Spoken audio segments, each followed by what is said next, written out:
Set up this StreamYard. I think I'm live. Check whether I'm live. Hello guys and welcome to Football Fan Den UK. How's it going? So today we're here doing the video live stream for the Reading v Cardiff game. It's a big game tonight, guys, for Reading. We're going to be going over a few details with regards to Reading and Cardiff tonight, with regards to their finances. So yeah, guys, hoping some of you guys are going to get involved also with your comments in the live chat. There are some other games on tonight, so hopefully we'll get some updates on those games as well from possibly some of you guys, or obviously Steve, my mate in the background, will give us some results as they come in. I know there's some Scottish Cup games on tonight as well as I think there's a Premier League game playing. So yeah, guys, some interesting football tonight and a long weekend of football. So first of all, guys, I'd like to just quickly, obviously, just speak for a moment about doing the live streams. I'm going to be doing the live streams over the next couple of months to basically do like a kind of round the grounds tour to basically get fans interested in Fandom that might not know about Fandom, but also just to get round to basically grow the channel a bit more, because eventually I want to work towards doing a weekly show, guys. But for now, like I say, it's just going to be like a case of doing the live streams for like stadium tour, if you like, going around the grounds, watching different UK clubs, so you guys can come and get involved, and we can get the channel up and running with more, obviously, interest coming from fans.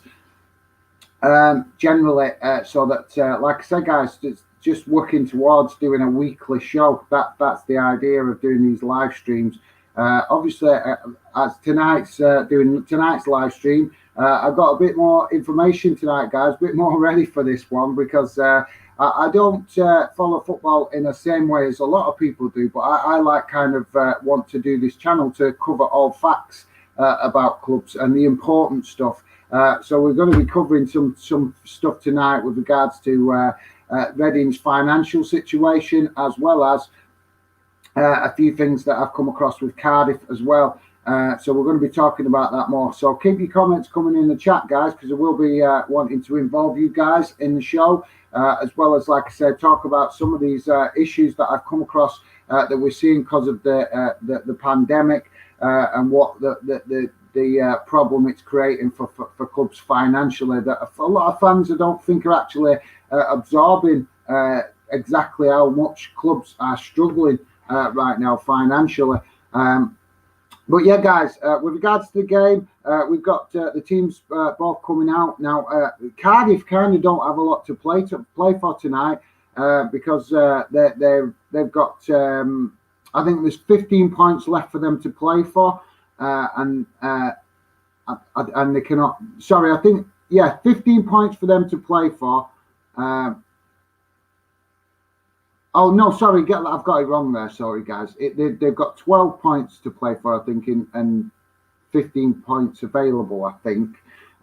So basically, it's an uphill task for Cardiff. They're virtually pretty much out of the playoff promotion fight. But Reading very much still in it. So obviously Reading are going to have a lot to play for. Cardiff playing away tonight. I'm not sure what the performance, because I know what performance we can see from clubs once players know they've got nothing to play for. So the big question is Cardiff going to turn up tonight and give Reading a game? Because like I said, guys, Reading have got a lot to play for.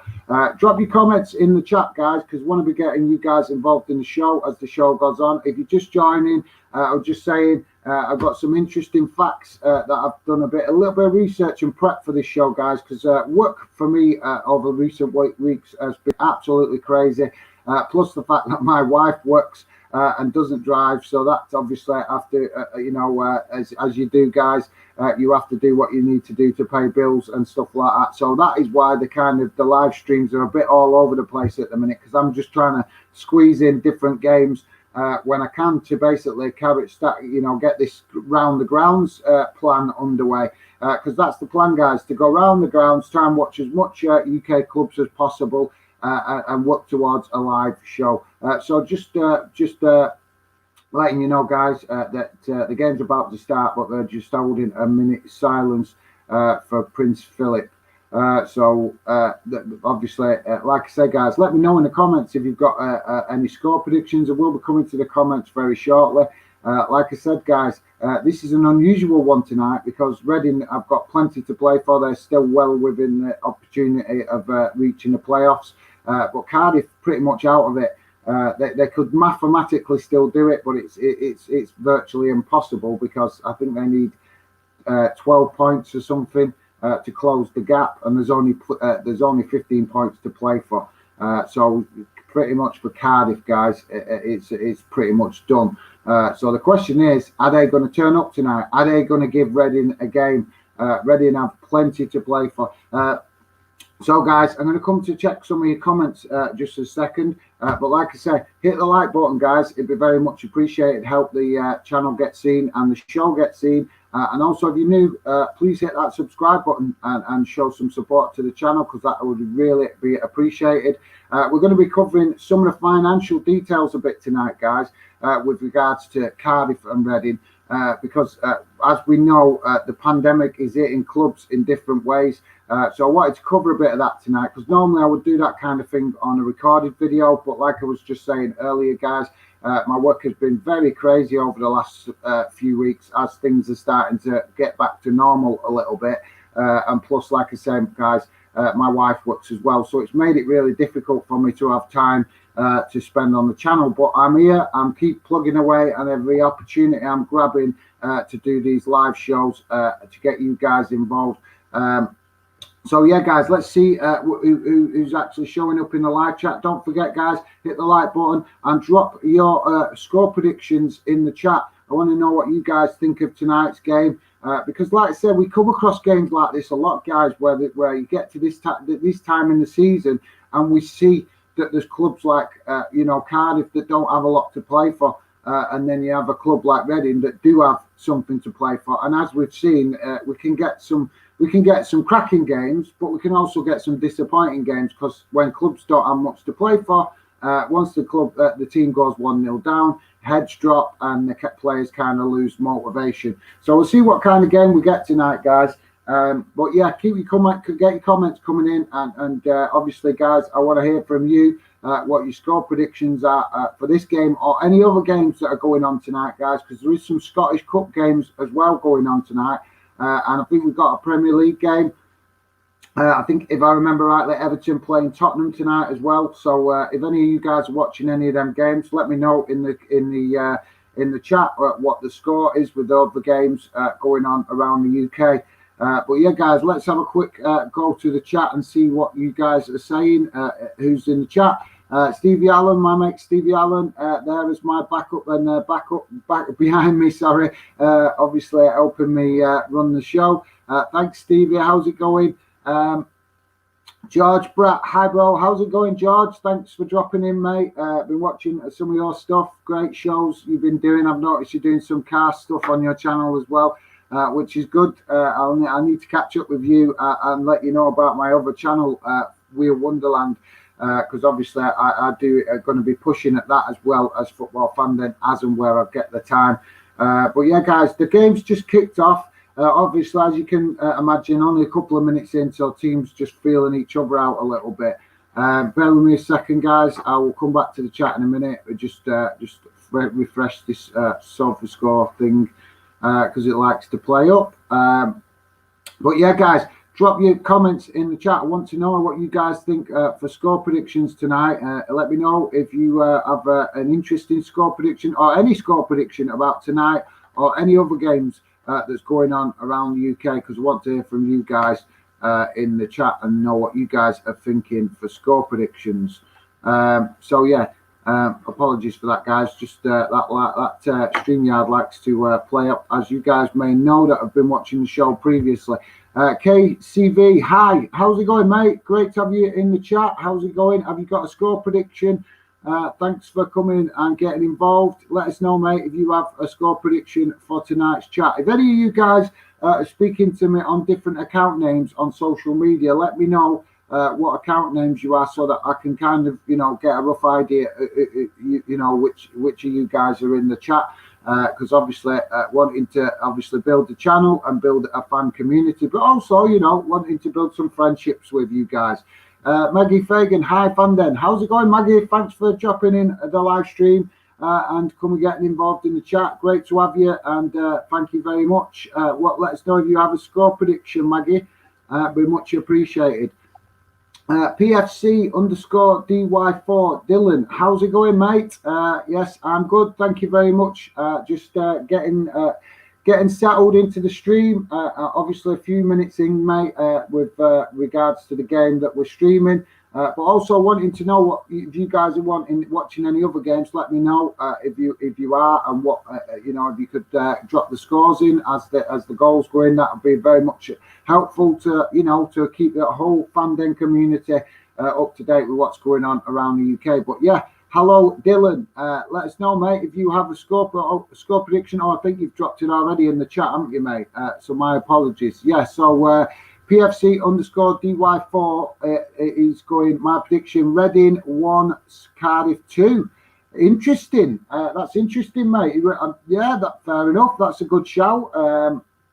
To be quite honest, I think I've got to disagree. I think that Reading are going to come out on top because they've got more to play for. But yeah, that's a fair shout. Cardiff might be here to spoil the party and obviously be stubborn, and that could be very interesting for the game, mate. That's a fair and very interesting prediction, yeah, because I wasn't expecting a lot of people to predict a win for Cardiff tonight, if I'm honest, with obviously them not having much to play for. But fair dues, Dylan. If you guys are interested on social media, that social media accounts are on Instagram. The PFC _ DY4 Dylan is a big Portsmouth fan, and you can find him on Instagram with the same account name, I think. And if you can't, you can drop me a message and I will let you know his account. But thank you very much for that, Dylan. KCV is saying, I predict a 1-1 draw. Yeah, mate, that's fair shout. Yeah, so quite a couple of you guys not fancying Reading today, which is understandable because their run of games hasn't been exactly convincing. The last few games they've been. I think if I remember right, I think they've won 1 in 5. So obviously, you know, a few of you guys not fancying Cardiff to get the points tonight.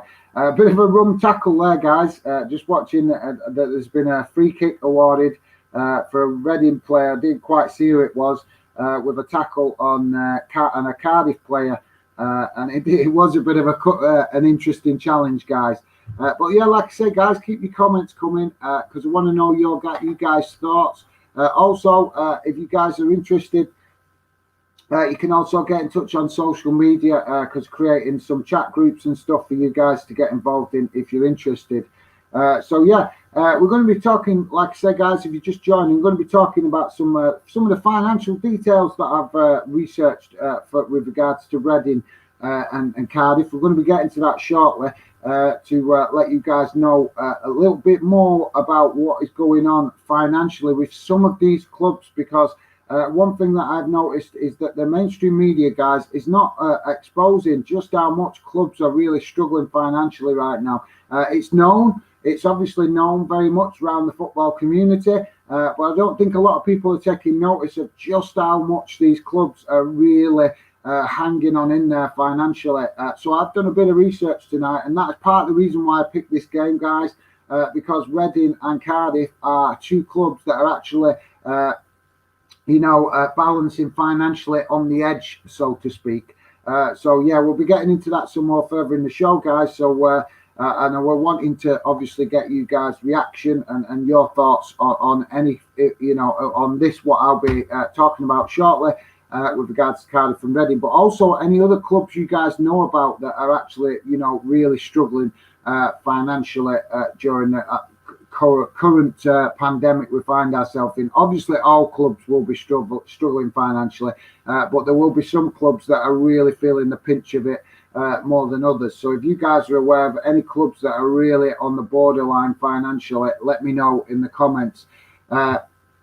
So yeah, guys, Reading at the minute just having, I would say, just getting themselves comfortable on possession on the ball, moving the ball about at the back. Not much goal mouth action yet, just yet. We're 8.5 minutes in, and at the minute it's kind of a bit of a midfield scrap where they're just feeling each other out.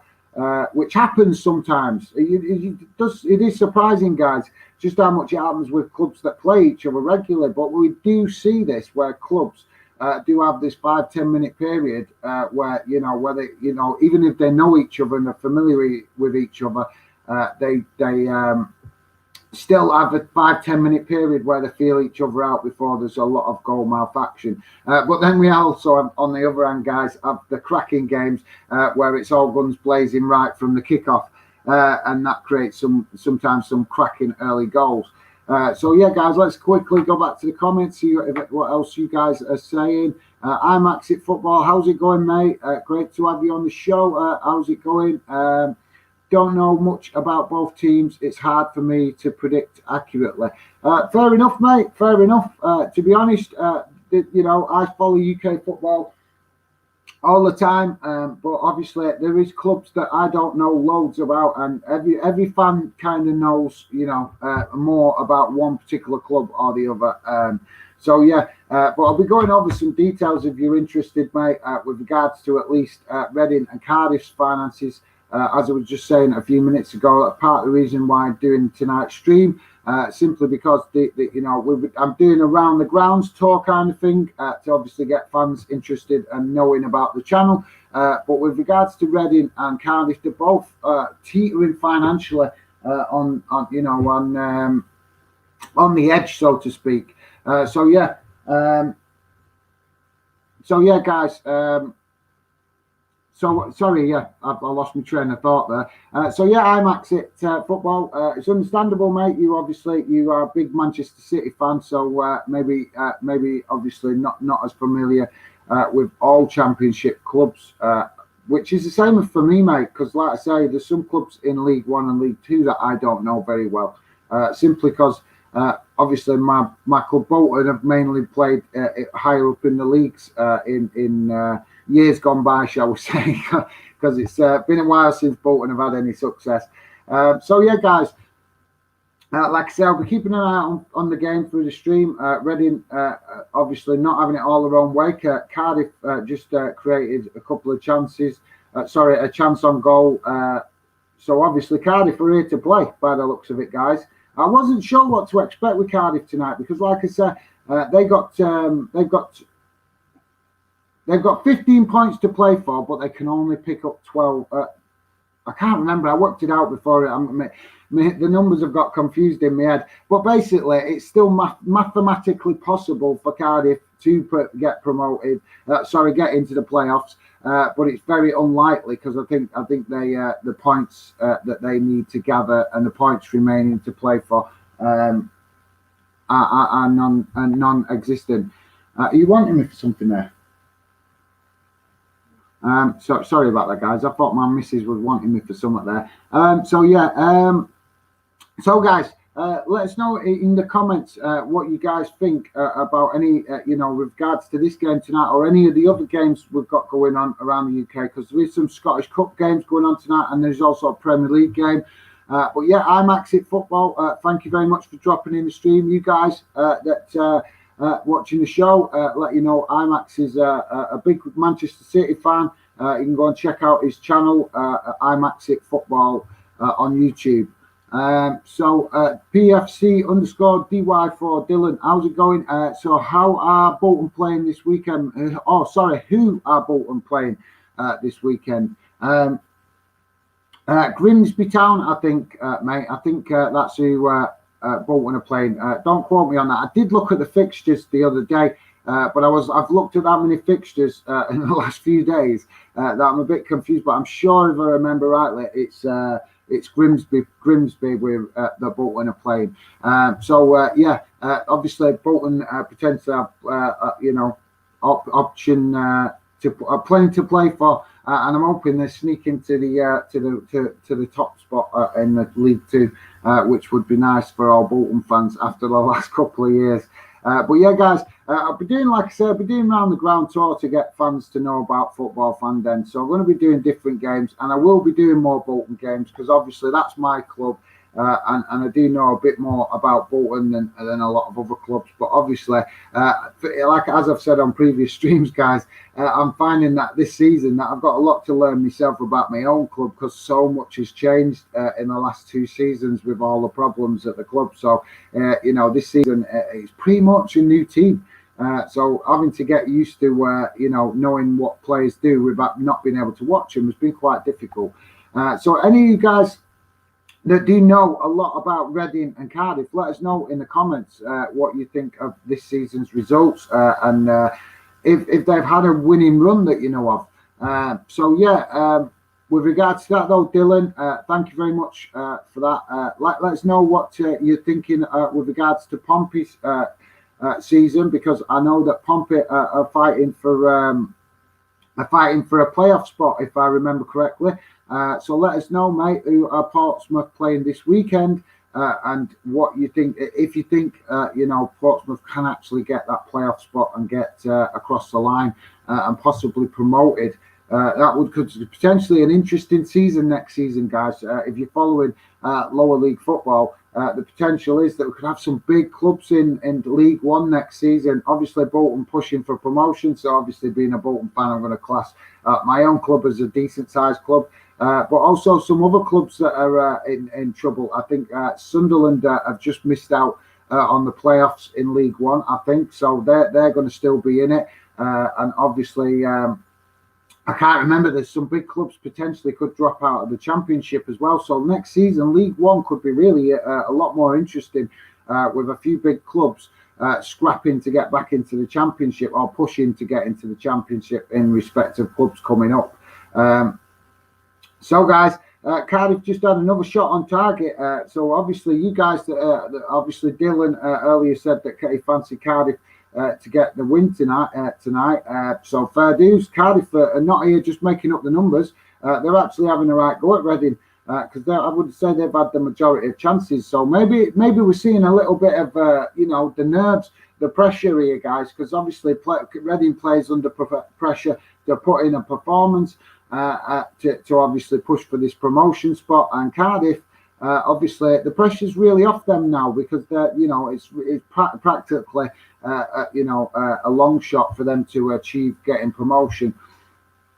So, guys, I'm going to quickly go through some more comments, and then we're going to be watching a bit more of the game, and I'm going to be coming to a few of these financial details to share with you guys with regards to Cardiff and Reading. And start getting your thoughts on what you guys think. And like I said, guys, if you know any other clubs in the Football League that are struggling financially, let me know in the comments. I've just realised I've been looking at the screen thinking that I am on live stream on the laptop, and I'm not, guys. The camera's there. I'm not got used to this new camera yet, guys, so my apologies. I'm looking at the laptop all the time. I'm forgetting that the camera's up there. So my apologies for that, guys. So yeah, guys, like I say, I'm going to go through some of the comments. Before I do though, but please, if you're new to the channel, hit that subscribe button. It'd be really appreciated. Show support to the channel, and also hit the like button. Helps the show and the channel get seen more in the algorithm. So that'd be very much appreciated if you guys could hit the like button. So we can get more visibility on the channel. But like I said, guys, we're going through some of this financial stuff very shortly. But first, let's go to some of your comments in the chat. So I'm actually football. I know some of the Championship teams are doing. I do still cover Dyke and Barnsley. Yes, mate. I know you do quite a few Barnsley games. I've not watched much on your channel this week, to be fair, mate, because I've been quite busy this week with work. I was saying earlier in the show that since the lockdowns lifted and things have started going back to normal a bit more, my work has been crazy, and obviously my wife works as well, so it's made things really difficult just in recent weeks to find time to do work on the channel. But guys, here I am. I'm trying. I'm keep working away. Every opportunity I get, I will be putting effort into the channel. But like I said, just you know, for the next couple of months, it might be a case of just squeezing in what I can where I can, because obviously, as you guys know, a lot of us have been not working as much over the last few months. And obviously now things are going back to normal. Obviously, some of us that you know, you guys that are working or whatever would know, is getting back into the rhythm of normal work routine. But yeah, so yes, JD, I know, mate. I know you do Barnsley stuff on your channel. Like I say, I've not watched much on your channel this week. My apologies, mate. Just been busy. But I will get back to checking out some of you guys' stuff, what you've been up to. But yeah, mate. Like I said, I know that obviously you're looking to cover what stuff in the UK you can. But like I say, mate, like I said, I've not been as active the last week, mate. So I've just had to go with it. So yeah, but if you guys are interested, like I said, Max obviously a good mate, and he's a YouTuber also covering all different aspects of football, and obviously a big knowledge on Caribbean football, South American football, but also follows European football. Is currently following Barnsley in the Championship. Stephen Allen, yeah, it's Grimsby Town. Thanks for that, Stephen Allen. Yeah, like I say, guys, I'm trying to learn and study so much about clubs in the UK that I'm not as familiar with. Particularly, obviously, as you guys know, I'm trying to learn more about Scottish football, which is the one part of UK football that, apart from the Scottish Premiership, I know a fair bit about. But the Scottish lower leagues, I've never really followed it until I started Football Fandom, and I'm just being honest that I've never really followed it. So there's a lot of clubs in Scotland that I have got a lot of learning to do. So it just gets a bit confusing. You guys that are YouTubers and doing stuff yourself on social media, club accounts and stuff like that will know, you know, your head can get a bit jumbled up sometimes with the amount of football information that you're trying to absorb. So yeah, guys. Reading and Cardiff still 0-0. Obviously, Cardiff, you know, had a couple of shots on chance on goal. I've not really seen Reading create anything on goal yet, guys. Nothing significant to call about anyway. So if there is any developments, guys, I will jump on it and keep you guys up to date. Don't forget, guys, hit the like button and subscribe if you're new. It'd be really appreciated. Just trying to use, you know, build the channel to create a community for you guys to get involved in. We're doing stuff on social media. I'm about to try some new stuff within the fan groups on Instagram in the next couple of weeks. So keep your eyes out for that, guys. Because like I said, everything about Football Fandom is about getting you guys involved. I'm just the face of the channel, guys. Obviously, I will share my knowledge and my enjoyment of football with you guys, but it's the channel is being built for get you guys involved. So always remember that, please, guys. So Dylan is PFC_Dylan, big Portsmouth fan, is saying cool. Should be a winnable game. Hopefully, they keep pushing on for the title. Yes, mate. I'm presuming you are referring to Bolton there. So yeah, mate. I am enjoying Bolton this season. It's turned into a really pleasant season for all Bolton fans, which is fantastic. Because, like I said, guys, it was if you know what's been going on with Bolton, and obviously I don't want to talk too much about Bolton because we are here to cover Reading and Cardiff. But obviously it is my club, so the conversation is going to come up.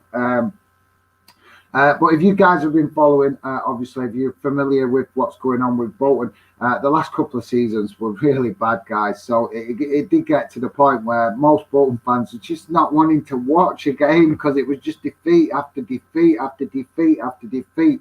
And as the fans of football, you guys know you can only sit and watch your team get beaten consistently so many times before it just gets you down and you have to turn it off. So, you know, But like I say, guys, it's been a lot more enjoyable watching Bolton this season.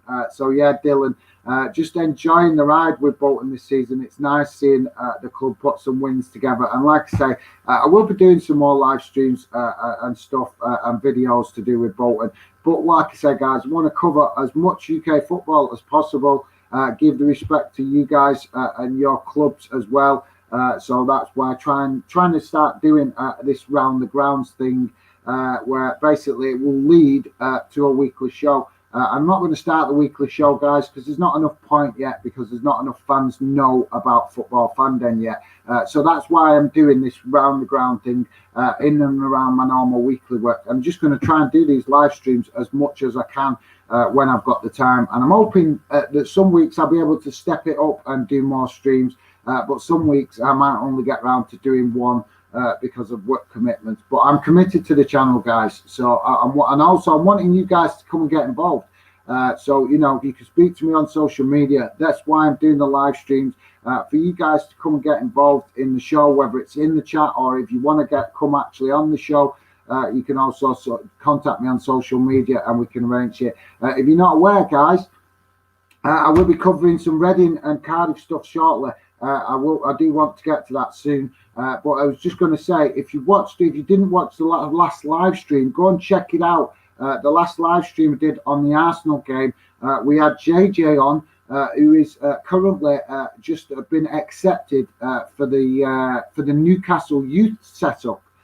So he joined us. He's a Football Fandom fan, and he's getting involved. But he's also, currently trying to become a pro player. So obviously, it's great that we've got JJ that likes what I'm trying to do with the channel, and I'm going to be keeping an eye on his development, and hopefully some of you guys as well that have got ambitions to potentially be players. As through youth development and academies and stuff like that, we're going to be monitoring any of you guys that keep us get involved and keep us up to date, because it's great for the fan community as a whole to know the changes and what's going on in respect of how players are getting recruited and the academy systems and stuff, because we've got to consider this fact, guys, that over the next year or two, we could see a lot of changes in the academy structures. So any fans of football that are, young, potential young players with potential of getting into youth academies within clubs that can give us insight is absolutely fantastic. So like I said, guys, we're going to be following JJ. You can go and check out that last live stream. The first half of the stream, we're talking to JJ, and he's given us a little bit of insight on how he has reached the academy. So he's still got a lot of work to do, obviously, to impress within the academy, but he's impressed enough to get in the academy. So yeah, guys, that's the kind of thing that Football Fandom is going to be showing interest in, what you guys as fans are doing in and around football, as well as obviously trying to use the channel to build a fan community where the channel is here for you guys to be heard, basically. So guys, I want to get to some of these, this what I'm talking about with regards to the financial stuff in a minute. So I'm just going to quickly check the comments, and then we'll get to some of this, guys. So PFC_DY4 Dylan is saying, yeah, Pompey are playing MK Dons tomorrow. Must win game, because if we lose, we fall out of the playoffs. If we win, we keep it alive. Right, so that's a massive game for Portsmouth then tomorrow, mate. Like I say, thanks for that, Dylan. Dylan is always giving us great insight into Portsmouth. So you guys can go and check him out on Instagram. But yeah, he's always coming, getting involved in the shows where he can, and letting us know what's going on with Pompey, which is what we want you guys to do. This is why I wanted to build the community, guys, because I cannot monitor absolutely every club in the UK. It is impossible for me to do that. And this is the beauty of building a fan community around the channel, that people watching the channel will learn stuff about your club from you, because I can only absorb so much football knowledge, guys, and share it with you. This is the beauty of the channel, where you guys that know your club better than I do can come on and share your knowledge with the fan community. And Dylan has been doing exactly that, and massive appreciation to you for that, Dylan, with regards to keeping us up to date with what's going on with Portsmouth, regularly dropping in the streams and giving us snippets of information with regards to Portsmouth season, which is fantastic. This is what I want the channel to eventually build and grow into, where you guys are letting me know, because nobody knows their football club better than fans. I don't care how much pundits on the normal telly want to talk themselves up. The reality is that fans know their club better than anybody. So, you know, as much as I've got knowledge about UK football, you guys that are supporting different clubs, I respect that. I respect that fans know better about their own club than I do. So that, like I say, thanks for that, Dylan, keeping us up to score, up to date with Pompey's season so far.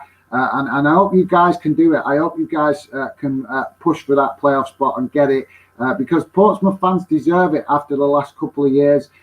In fact, quite a spell of years where you know, it's been pretty bad through obviously since dropping out of the Premier League a number of years back, where obviously it's had the financial impacts it does when clubs drop out of the Premier League. But thanks for that, Dylan, much appreciated, mate.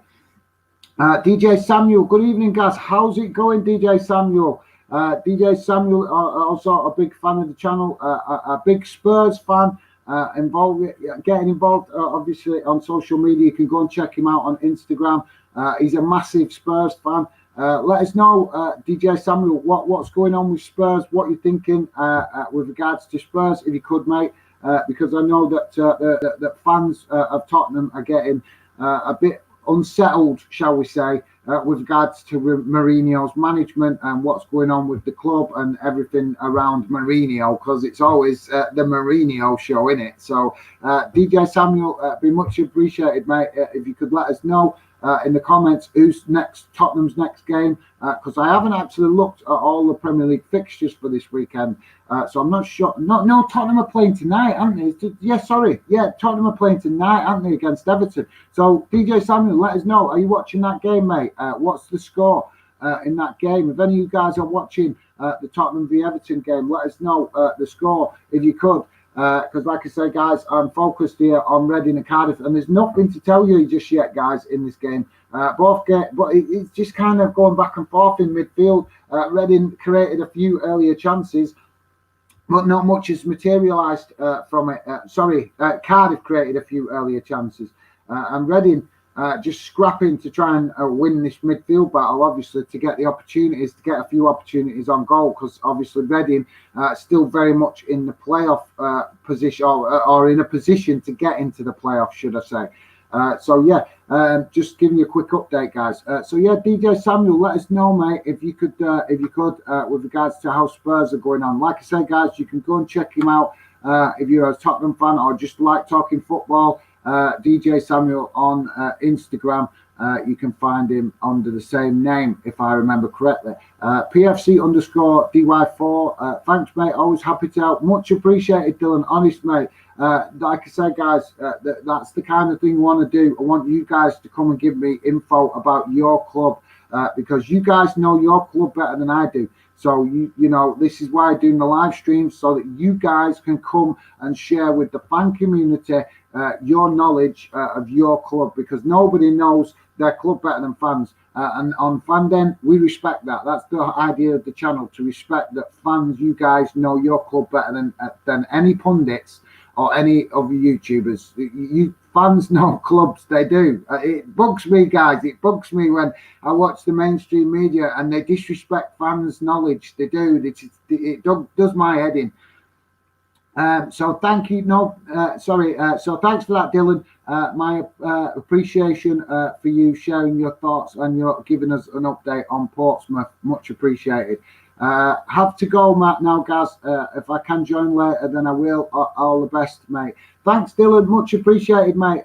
Much appreciated coming getting involved in the show. I know some of you guys can't always spend the whole evening watching, obviously, Fanden, but I appreciate it when you guys can drop in and show support. It is really, really appreciated, because like I said, guys, just working towards you building the fan community. So anyway, guys, just let me quickly refresh this because I really want to get on to talking about some of these financial stuff that I have discovered. Let you guys know what I've discovered and if you're aware of it and what your thoughts are on it.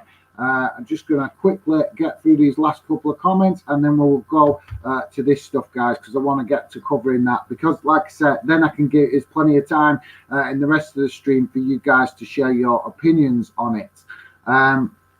So yeah, thanks for dropping in, Dylan. Much appreciated.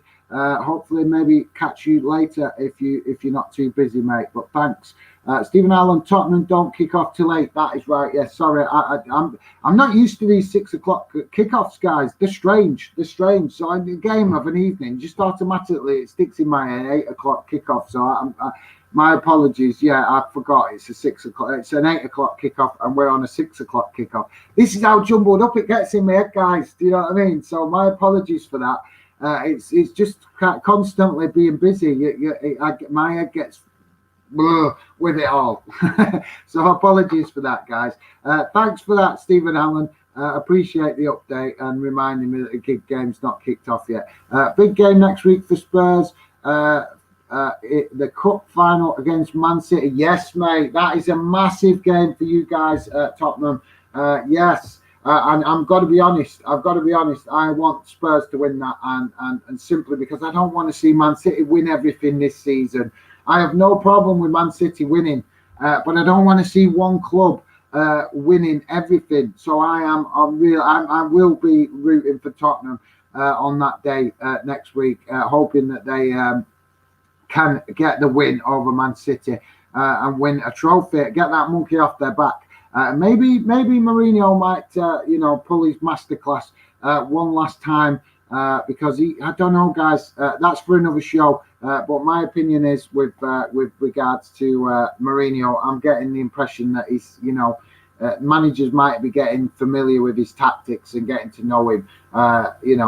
So I'm just the question's got to be asked, and it is he being found out now? Our other managers got his number. But obviously over the next we're seeing a bit of that, I think, but obviously only time will tell if that is the case.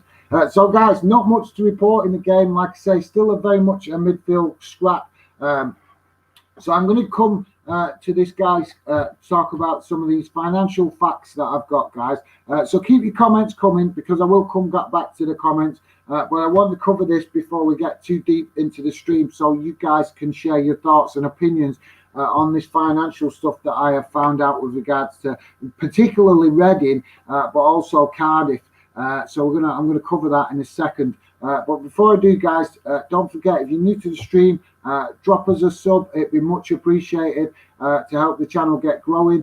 A financial, I think it was £8 million financial rescue package from the EFL. Now they've applied for this. I'm not sure if they've been granted it, but they did apply. I'm sure it was around £8 million. I forget the figures now. And unfortunately, I didn't write them figures down. But apparently, so they've applied for an £8 million grant. Now, apparently, with Cardiff, they are being sustained at the minute. Apparently, with the club owner basically injecting regular money into the club to keep the club afloat. Now, apparently last month, and he's done this, so it's reported. This is only the information I've gathered that's been reported. So I'm not saying that this is all exactly accurate, but this is what I found out about investing into the club. But owners are not going to be,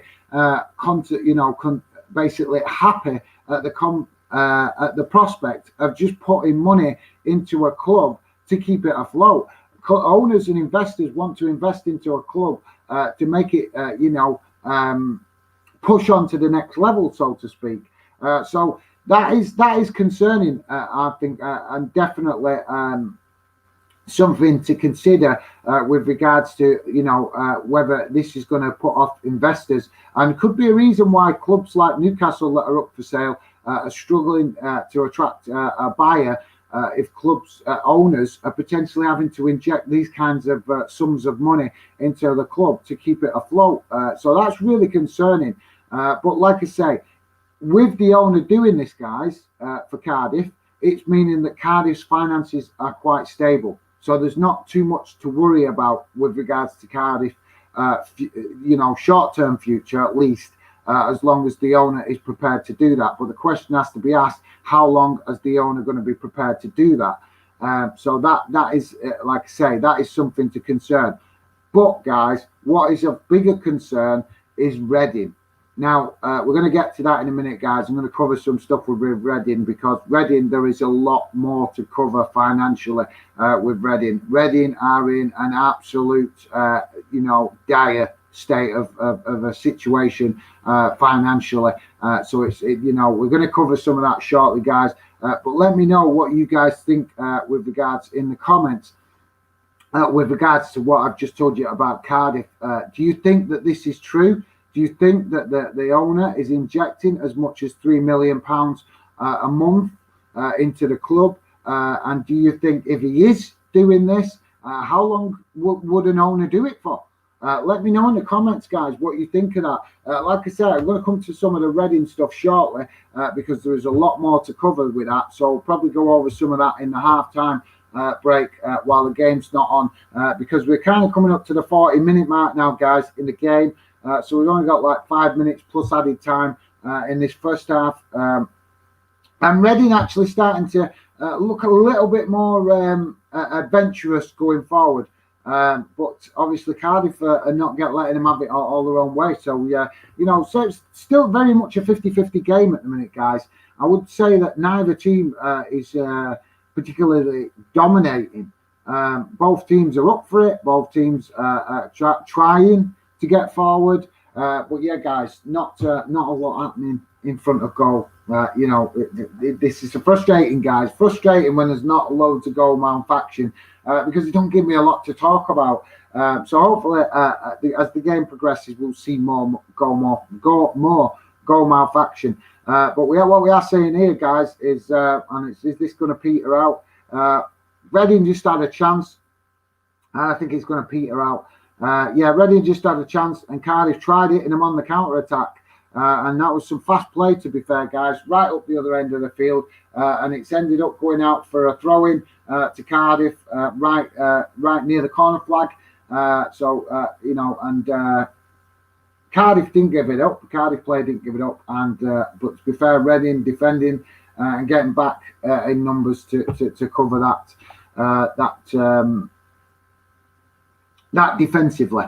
So yeah, guys, keep your comments coming in, guys, because like I said, I've just been talking a bit about the financial situation, and I'm going to get into some more deeper that in a halftime break with regards to Reading. But as I've just been saying to you guys, Cardiff are being kept financially stable right now, apparently with cash injections coming from their owner to keep the club on an even keel. Apparently, guys, another thing with Cardiff, when I was watching the press conference with manager Mick McCarthy, he was hinting at the fact that the club are actually working on a transfer budget.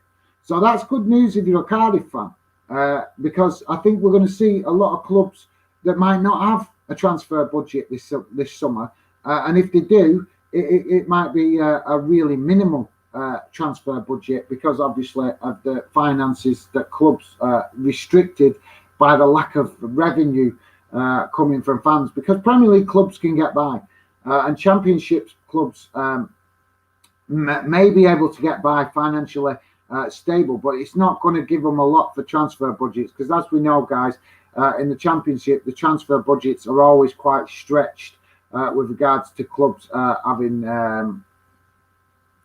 to have that fine balance of what they spend to what they spend in the transfer window, and also their wage bill to make sure that they stay within the boundaries of the EFL's financial fair play system thing. So yeah, guys, Cardiff just having a corner, and it's bouncing around the box, but no, Reading have just cleared it. But they've only cleared it as far as the halfway line, and Cardiff are chipping it back in now. So right on the edge of the box here now, guys. Cardiff kind of camped in Reading's half here a little bit. But the ball is now just petered out. And I think it's gone out for another corner, guys. So Cardiff are piling on a little bit of pressure here to try and grab a goal before half time. So yeah, guys, but other than that, there's only been a bit of goal malfunction actually, guys, in the last couple of minutes. So be interesting to see if one of these clubs do take the lead before half time.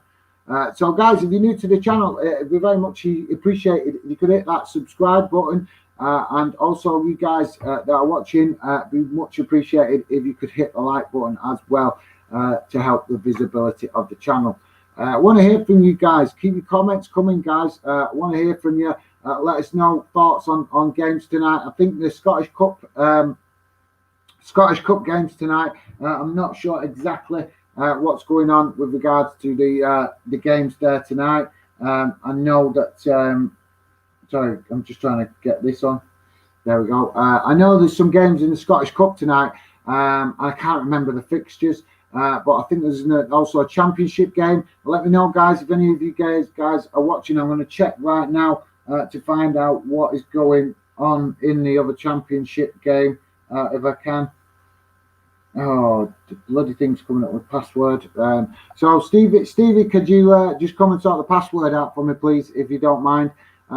So guys, I know there is Blackburn playing tonight as well, and also there is Everton and Spurs playing, but Everton Spurs, as I've just been reminded, don't kick off till 8 o'clock, and that is my fault because I got confused. I just think of night games. So used to night games used to be always at 8 o'clock pretty much. So having so many of these 6 o'clock kickoffs squeezed in, it used to be that 6 o'clock kickoffs were reserved for the Europa League. But we're now seeing that more and more leagues are actually engaging in these 6 o'clock kickoffs. So guys, we're going to be coming up. We could just coming up a minute added time.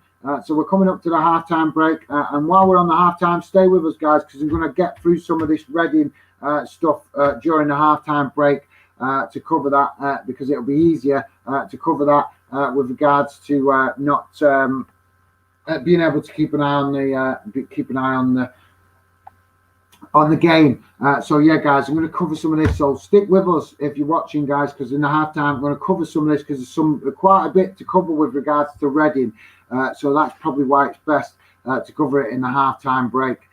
So with the whistle just gone for halftime, guys. So it's for the first half finished 0-0. So kind of like say it's a bit of an unusual game, because I'll be honest, guys, I was really expecting that Cardiff that Reading would be really up for this one tonight and really piling on the pressure to get ahead in the game and get the win, because Reading still very much can get into the playoffs, and Cardiff mathematically can still do it, but it's not looking good.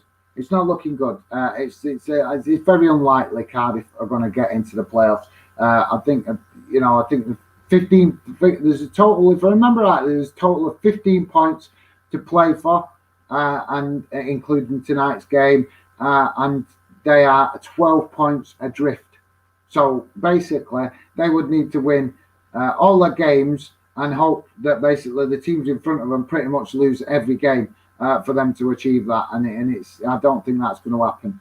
And Mick McCarthy said that in his press conference, to be fair, that he basically, it's done for this season with regards to Cardiff's challenge for a playoff spot. So anyway, guys, I'm going to get to some of this Reading stuff. I'm just going to quickly check what's going on in the Blackburn game, because I know that Blackburn are playing tonight. So I'm just going to quickly check that, and then we're going to get to this Reading stuff, guys. So if you're just joining us, stay with us, because this is some interesting information. Obviously, only going to get the information like this out there if you guys are watching. So hopefully, some of you guys get involved in the chat and react to how this is going. So, guys, just checking. So at halftime in the other game, it's Blackburn Rovers 1, Derby County 1. So I'm just going to see if there's what's going on with the Scottish Cup, because I know that the Scottish Cup is going on tonight, guys, and I think some of them were 6 o'clock kickoffs. So we're just going to check what's going on in the Scottish Cup. No, sorry guys, I think 7 o'clock kickoffs. So we've got St Mirren and Inverness half time, and that's 0-0. I'm just going to check what else we've got, guys. I think most of these games are 7 o'clock kickoffs, and there's quite a few games kicking off tomorrow in the Scottish Championship, guys. If you're just joining us, I'm just quickly checking out on what's going on in other UK clubs around the grounds before I'll cover some of this Reading stuff with regard to their financial situation, guys, because the situation with Reading is very, very bad, guys, and I'm going to go through some of that in a minute. I'm just checking. So St Mirren a 0-0 with Inverness. Motherwell and Greenock Morton kicking off at 7 o'clock. There's also one other game in the Scottish Cup tonight, and that is Forfar v Dundee United, and that's kicking off at 7:45. So yeah, 3 games in the Scottish Cup tonight, guys. So we'll keep an eye on that, and obviously keep you guys up to date with any goals in them games. So guys, it's half time. I'm going to get to some of this Reading stuff. Before I do, guys, don't forget, hit the like button, help the channel get more visibility on YouTube. Because like I said, guys, the channel is still quite new to a lot of other YouTube channels. So obviously, we're not as well known as a lot of other YouTubers out there. So it would be helpful if you could hit the like button. If you're new to the channel, hit the subscribe button so we can get Football Fan Den visible more out in the football fan community. So guys, let's get to some of this, because this is really important to cover this. So if you're just joining me and you are not a Reading fan, it doesn't matter. This is important to the future of the UK football, in fact, football worldwide, because if we're seeing this with one club, particularly Reading, we're going to potentially, this is what we could see with other clubs around the world, never mind just the UK. So guys, Reading latest accounts season 2019-20, which was last season, basically they showed losses, operational losses of £43.5 million.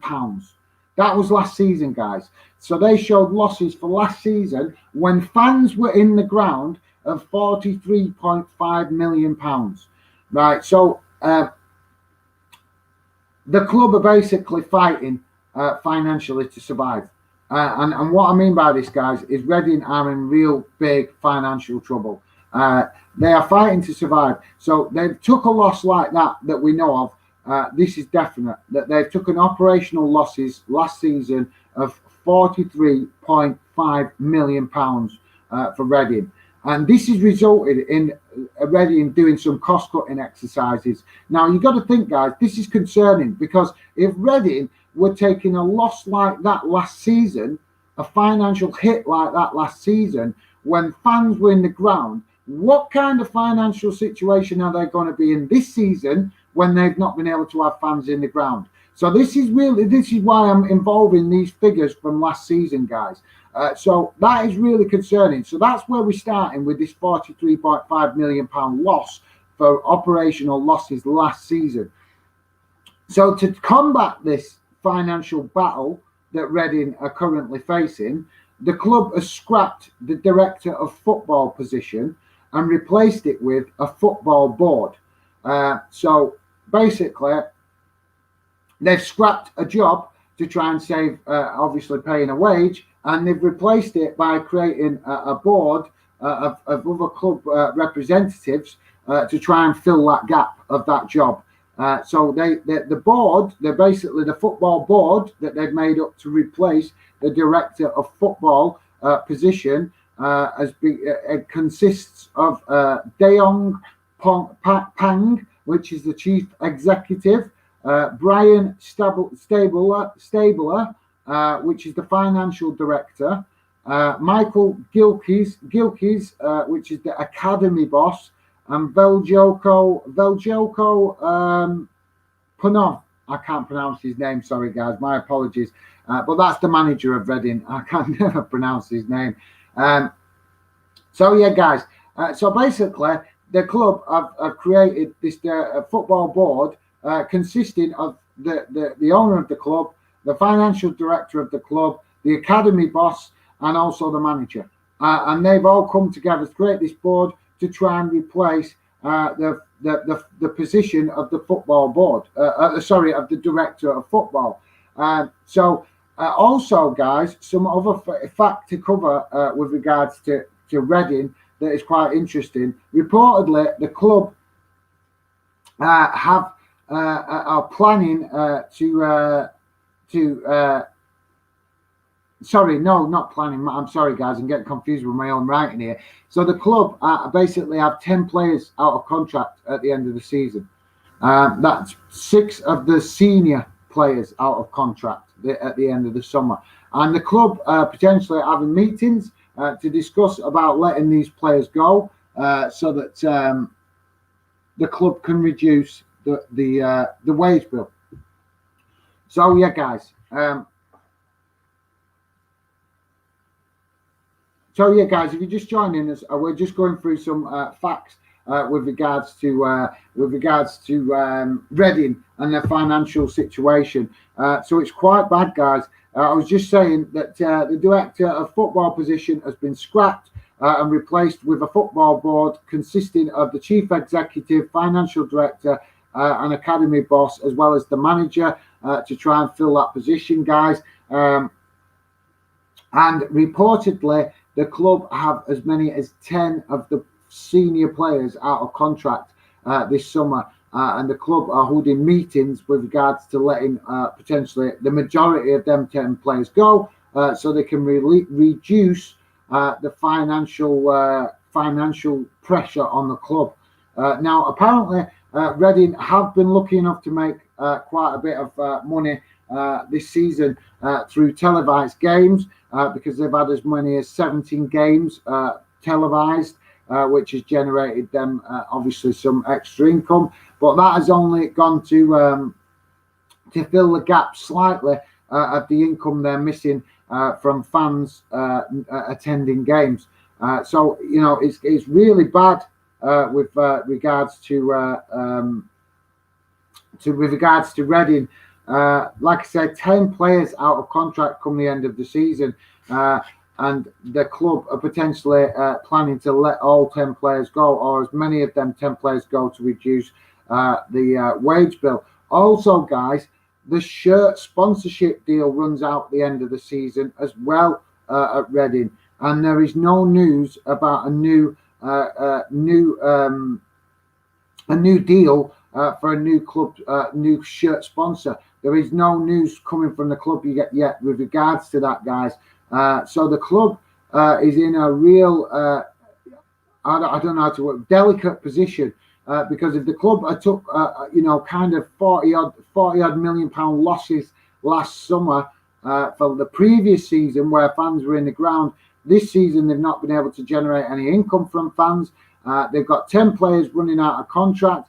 They've scrapped the director of football position to try and cut costs, and replaced it with a football board, which is basically consisting of people who are already within the club. And like I say, there is no new shirt sponsor. Now, if the club can get a new shirt sponsor, that could ease the financial pressure on the club a little bit. But if the club have not got potential businesses scrambling to sponsor the club, then it might mean they have to take a lesser deal just to get a shirt sponsor, and basically have less, be able to generate less income for it. So it's a really delicate position that Reading are in, and like I say, with 10 senior players out of contract, this is another club that we could see drop down the leagues because they cannot basically compete in the Championship financially, and it could even get that bad that the club could even go into administration. It's really concerning, guys. There was so much I read about Reading's. I didn't want to obviously just write everything down and bombard you guys with loads and loads and loads of individual little facts. but there was lots of facts about what had gone on over the last 6 to 12 months in the club financially.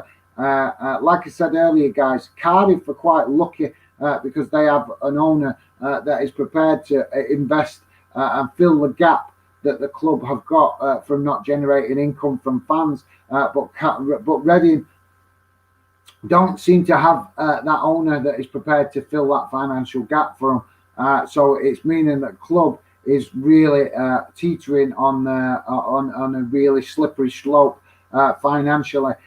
So I'd love to know what you guys think. I will be doing recorded videos in the future, hopefully, as I can get the time to do the research with regards to obviously all UK clubs and the financial trouble that they find themselves in. But this is one to watch for, guys, with regards to Reading. This is a club that, desperately could do with getting promoted to the Premier League just to get the revenue that they could generate from the Premier League, because possibly one season in the Premier League could save Reading. It really could, because if they fail to get promotion this season, with the financial stats that are coming out of the club, 40-odd million pound losses for last season, and potentially there's going to be bigger losses this season because the club's generating less income, as well as obviously players that are still on decent contracts that are still within the club. This could be a snowball effect for Reading, guys. It could get really serious, and it's really concerning.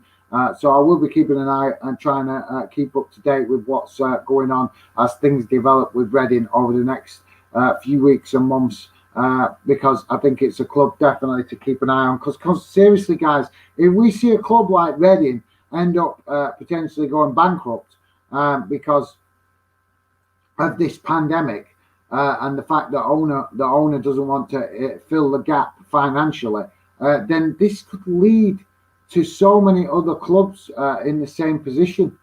Because if we've got clubs in the lower leagues struggling for investment from their owners, struggling for sponsorship deals for their shirts, this is really concerning, guys, of where football could be going, and the fact that we could see. We know that big clubs are never going to have a trouble getting shirt sponsors. They're always going to get shirt sponsors because the shirt sponsors want to get maximum publicity. So they sponsor clubs to get publicity. So we know that the big clubs in the Premier League and stuff like that, they're always going to find it, someone or some company that will do them a deal for a shirt sponsorship. But this is where we could start to see the problem develop with this pandemic and everything, guys, because obviously a lot of businesses out there are readjusting to the current situation that we find ourselves in, and obviously that means that clubs, and businesses might not be as willing to do things like shirt sponsors, sleeve sponsors, things like this, guys, and we could see it have a real negative impact on the lower leagues. Even as much as the Championship is not a lower league division, it's still obviously not the top division. So it could mean that Championship clubs, basically, guys, could start to find it really difficult to get shirt sponsors deals done with obviously with regards to businesses wanting to invest in the club. And do a deal for a shirt sponsor for attracting advertising and obviously to get the publicity. So yeah, guys, let me know in the comments what you guys think, because this is really, really concerning. The future of football is really on the knife edge for clubs financially. And like I've said, guys, I've just read out some of these details, what I've noted down for Reading. Like I said earlier, Cardiff doing okay. They're lucky enough to have an owner that is prepared to invest in the club and prop up the club while the club making that loss, that shortfall. So yeah, it's interesting. It's going to be interesting to see whether Reading's owner is going to step up to the plate and invest some money, guys. So let me know in the comments what you guys make of that. If you've been watching, obviously, if you haven't, you can watch back and check out what I've just been saying about Reading. But basically, this is a club that really, really do need. Sorry, guys. Really do need to get promoted to help them financially in the next, in the next couple of years. Because if they fail to get promoted this season, which it's not a done deal, guys. At the minute, they're just trying to get the playoffs, and they've still, when you get the playoffs, you're not guaranteed to get into the Premier League. You still got a battle in the playoffs to get in the Premier League. So it's really up in the air for Reading, guys.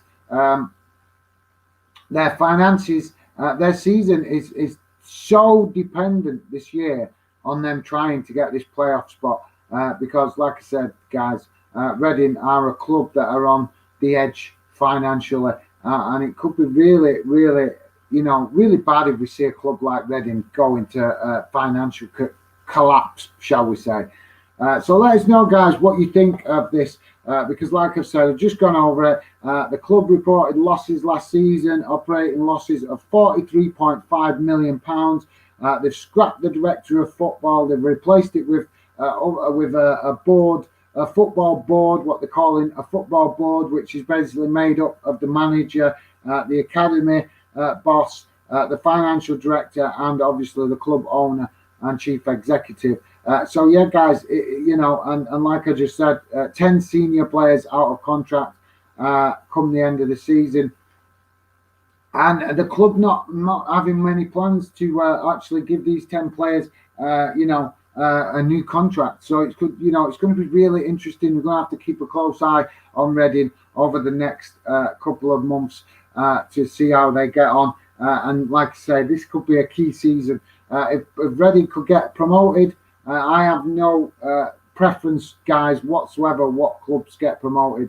But Reading are a club that really could do with getting promoted for the finance that it would generate to get them out of this financial hole that they find themselves in. Because next season, if they cannot get promoted, guys, we could see Reading basically scrapping to survive in the Championships next season if they lose 10 senior players because they can't afford to pay the wages. So it's going to be really interesting to keep an eye on Reading and how they get on.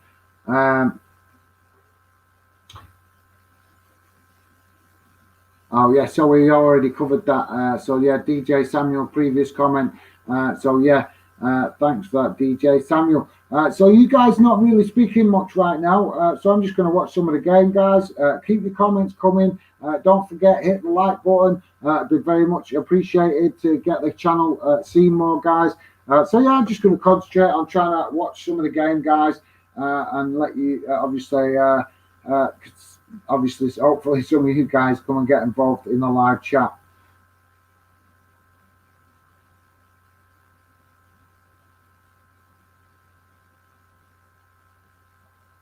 So Reading just having possession, guys, and obviously the game has just kicked off.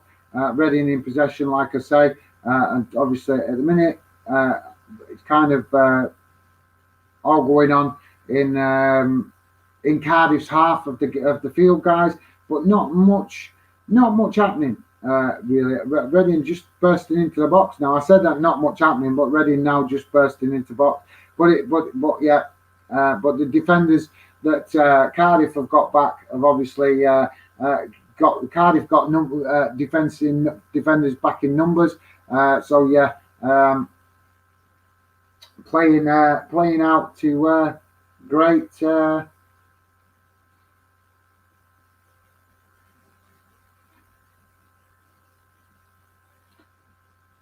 So guys, if you're just joining, interesting to see if Cardiff can obviously spoil the party tonight. Like we've just been talking about a few minutes ago, guys, the finances for both clubs are really stretched. But obviously Cardiff got an owner, are lucky enough to have an owner that's filling the void for them. But Reading financially. Now, obviously, if any of you guys also Reading fans or anything like that, let me know in the comments. because apparently, obviously, like I was just saying about the financial problems that are going on at the club right now, and that's something to be concerned about. But while I was looking up all them details that I've just shared with you guys, I also noticed that apparently Reading have planned some kind of plans for some sort of retail development thing with regards to their owners investing in some kind of retail park. So if you're a Reading fan or you know anything about that, let me know, guys, in the comments below if you know anything about that. So it looks like this is crazy, though, that the owners would be looking to create some sort of retail park and not actually invest in the stability of the club.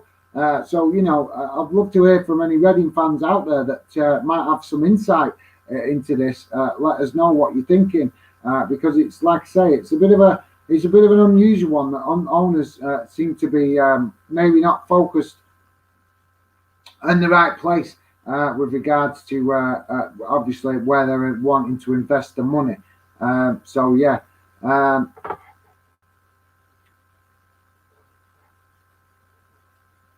Stephen Allen, great insight, guys. Thank you very much, Stephen Allen. Much appreciated.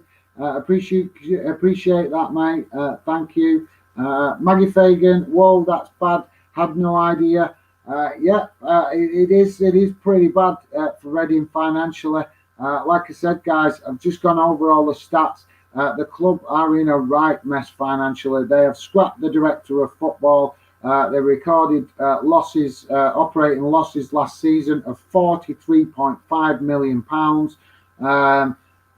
So yeah, and 10 playing staff, 10 senior players out of contract in the summer, as well as not the sponsorship deal on the shirt due to run out, and no new sponsor lined up to replace it. So you know, these are all concerning facts, guys, with regards to Reading, and I'm sure that there's other clubs out there that are in the same situation.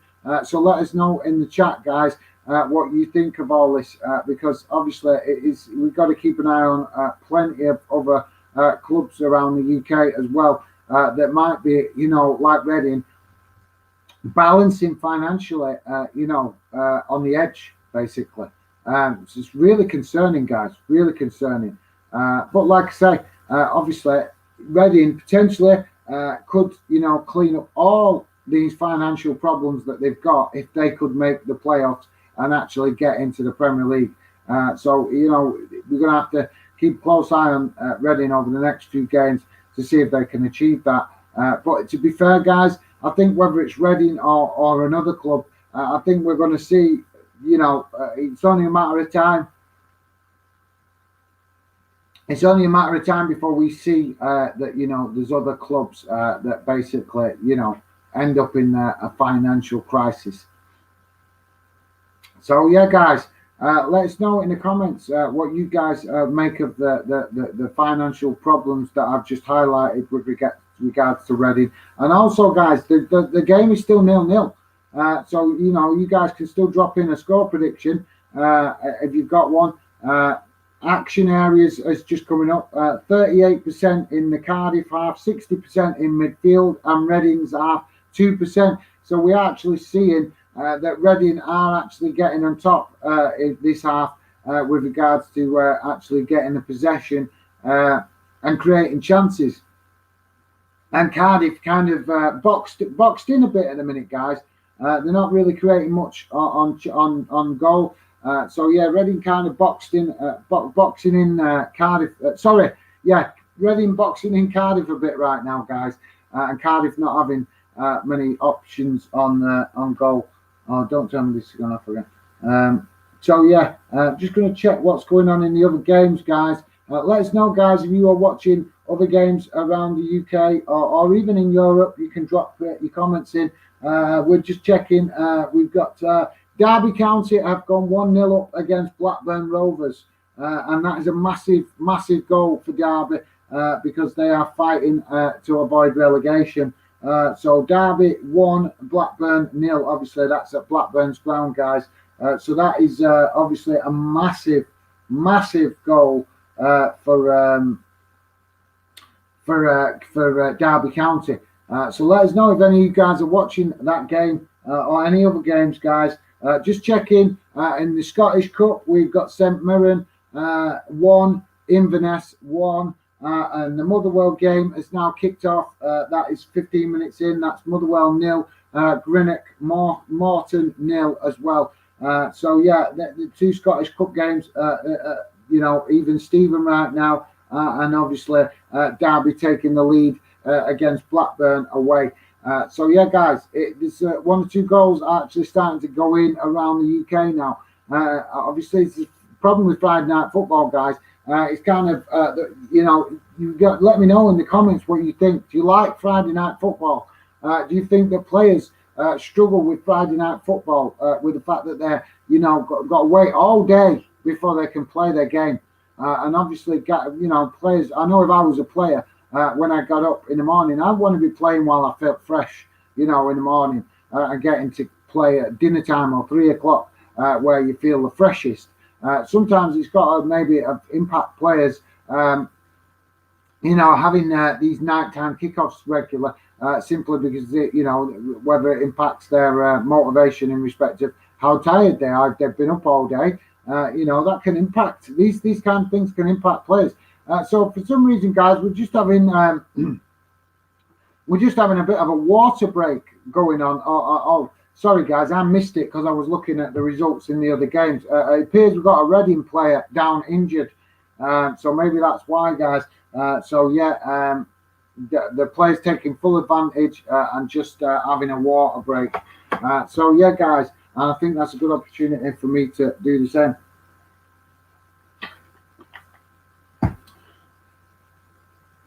So, guys, let me know in the comments. What do you think the score is going to be come the end of the game? Do you think this is going to be a 0-0? Or do you think that Reading can get the points they need to push into the playoff positions? I would love to know you guys what you think in the comments.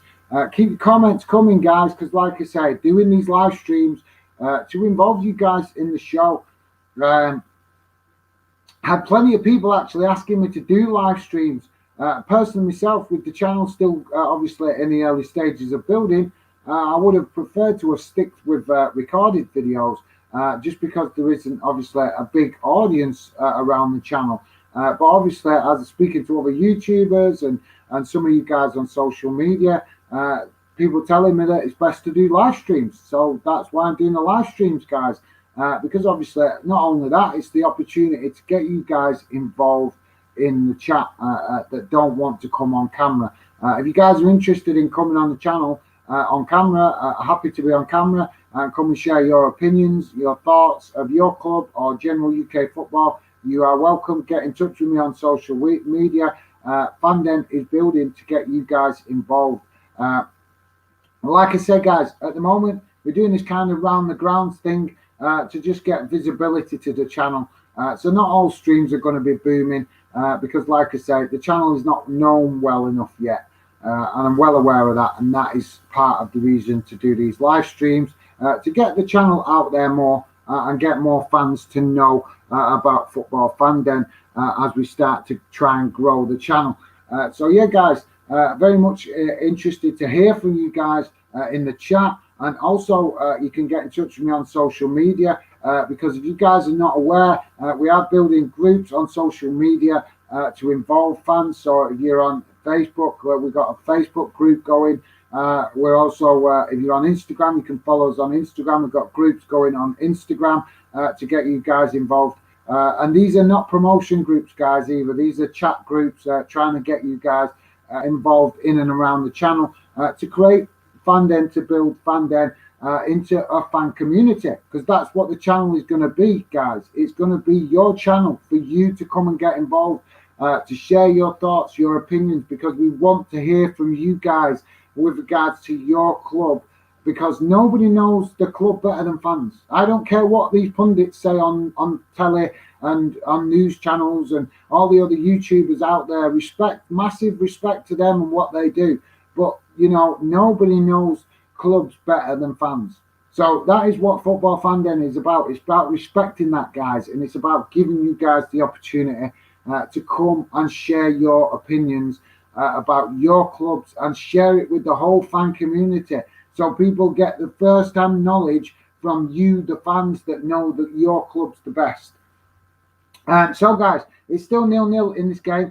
Keep your comments coming in the chat. I will be coming back to the comments in very shortly.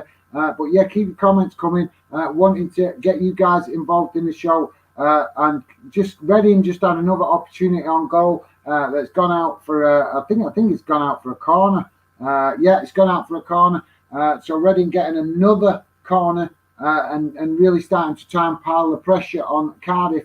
Because Cardiff, to be fair, guys, had the best of the first half.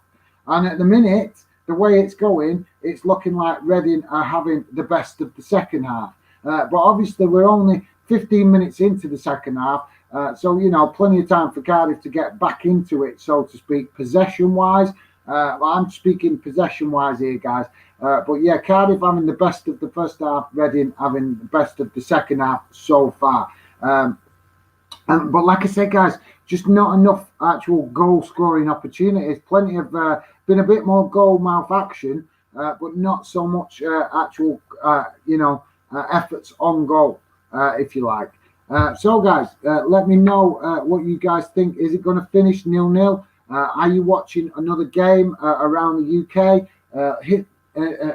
We've got Blackburn playing Derby County tonight. Blackburn v Derby. Derby have gone 1-0 up, and that is a massive goal for Derby County because they are fighting to stay up. And we've also got Scottish Cup games going on as well, guys, in Scotland. So let us know, guys, if you're watching any of them games or any games that are coming this weekend and you want to give us a score prediction. You can give us a score prediction for your club this weekend, and if you get it right, you can come on next time we do a live stream next week, and you can say, guys, I got my prediction right. So yeah, guys, that is what Football Fandom is about. It's about involving you guys, but it's also about having, a little bit of friendly chat and a little bit of obviously you guys getting your predictions in, and obviously. We'll see how good you guys are that get involved in the show at giving predictions on your own club. Because the more we do the live streams, the more we start to see you guys predict your own club. The more we can see how good you are at predicting the scores coming potentially for your own clubs. So I'm just going to go to the comments, guys. Don't forget, if you could, hit the like button to obviously help the channel and the show get seen more. And if you're new to the channel, guys, it'd be really appreciated if you could hit that subscribe button. Thanks, guys. So, to the chat, Maggie Fagan is saying 1-0 to Reading. So you're going with a 1-0 score prediction for Reading. Right, thanks for that, Maggie. It's definitely possible. It's on the cards. Like I say, guys, 62 minutes in, 0-0. So plenty of time for Reading to get that all-important winner, which they desperately need if they want to make the playoff positions. But thanks for that, Maggie Fagan. Appreciate that you sharing your score prediction. Will Bertham is here. How is it going? Will dropping in and saying hello. How's it going, Will? Great to have you in the stream, mate. Appreciate you dropping in. We're just watching the Reading game. I did see your comment the other day, mate. I've just been so busy this week. I did say go over this, so I don't want to go over it again. I did go over it earlier in the show, but yeah, just been a crazy busy week for me, mate. So I've not been on YouTube a lot this week. So my apologies that I didn't get back to you. But yeah, so I have made you one of my feature channels. All right, mate. All right. Thank you very much. Appreciate that, Will. I'm going to. I'd like to say, mate, I've not been on YouTube a lot this week. I've been really busy with work, and my wife works nights as well. So it's just been crazy, mate. Just been crazy. Like I said, I did mention it earlier in the show, so I don't want to go over it all again. But yeah. So my apologies for that, guys. Some weeks I'm just going to be crazy with my normal job, so I just got to work around it as best I can. But yeah, Will, thanks for that, mate. I will definitely go. I know you have put a few videos. I think you put a video. I saw a video clip of yours the other day. But like I say, mate, I've just not had time to do much on YouTube this week, so I will pop on your channel and have a look what you've been doing. I want to speak to you as well, because I was hoping to maybe get you on a stream with me at some point as well, Will, if you're interested. I'm happy to keep my word, and obviously, as I've said before, I want to get fans involved in the Sharp channel, and I'm always prepared to try and get something going with other YouTubers. So you guys that are fans of YouTube channels, go and check out Will Bertham on his channel, YouTube channel. Massive West Brom fan, also a big cricket fan, and also does a lot of stuff on non-league football where he can as well. So go and check out his channel if you are interested in football or cricket, because he's a top lad, and he's doing some great content. And like I say, trying to work together if we can in the future, hopefully. So yeah, go and check out Will's channel, guys. But thanks for that, Will. I will definitely try and catch up with you soon on social media, and I will definitely have a look at your channel and what you've been doing, mate. Amish is in the chat. How's it going, Amish? Hi, mate. What do you think about Reading losing one of their biggest talents, Omar Richards, on a free to Bayern? Mate, I have just been talking about all this with regards to Reading, and that is a fair point to bring up. It's so frustrating for Reading fans that they're going to lose one of their top talents, mate. But unfortunately, it's because the owner is not prepared to invest his own money into the club to help the club stay afloat. I've just been discussing it during the half-time break, and I'll quickly go over it again. Reading have reported operating losses for last season of £43.5 million. And they've scrapped the director of football position and replaced it with a football board consisting of the chief executive, financial director, also the academy boss, as well as the manager. Also, Reading have 10 senior players out of contract in the summer. And if Reading, the question is I'm making aware of this, guys, is if Reading recorded losses of 43.5 million last summer, after a season with fans in the ground, then it's only going to get worse this season because they've not had fans in the ground. So this is why, as Amish is bringing to our attention, that Reading are going to lose one of their biggest talents to Bayern Munich, potentially on a free.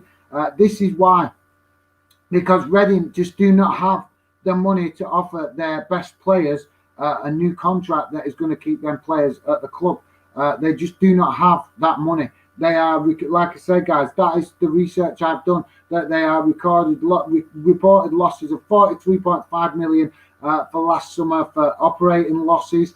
And this season, they're going to obviously be in even more trouble because they haven't been able to earn any money from fans coming into the ground. So this would explain what Amish is saying about why they're going to lose one of their top talents to a big European club. And it's such a shame, because if this player was under a decent contract, Reading would potentially, it shows that this player is going to attract the attention of other clubs that have got better finances.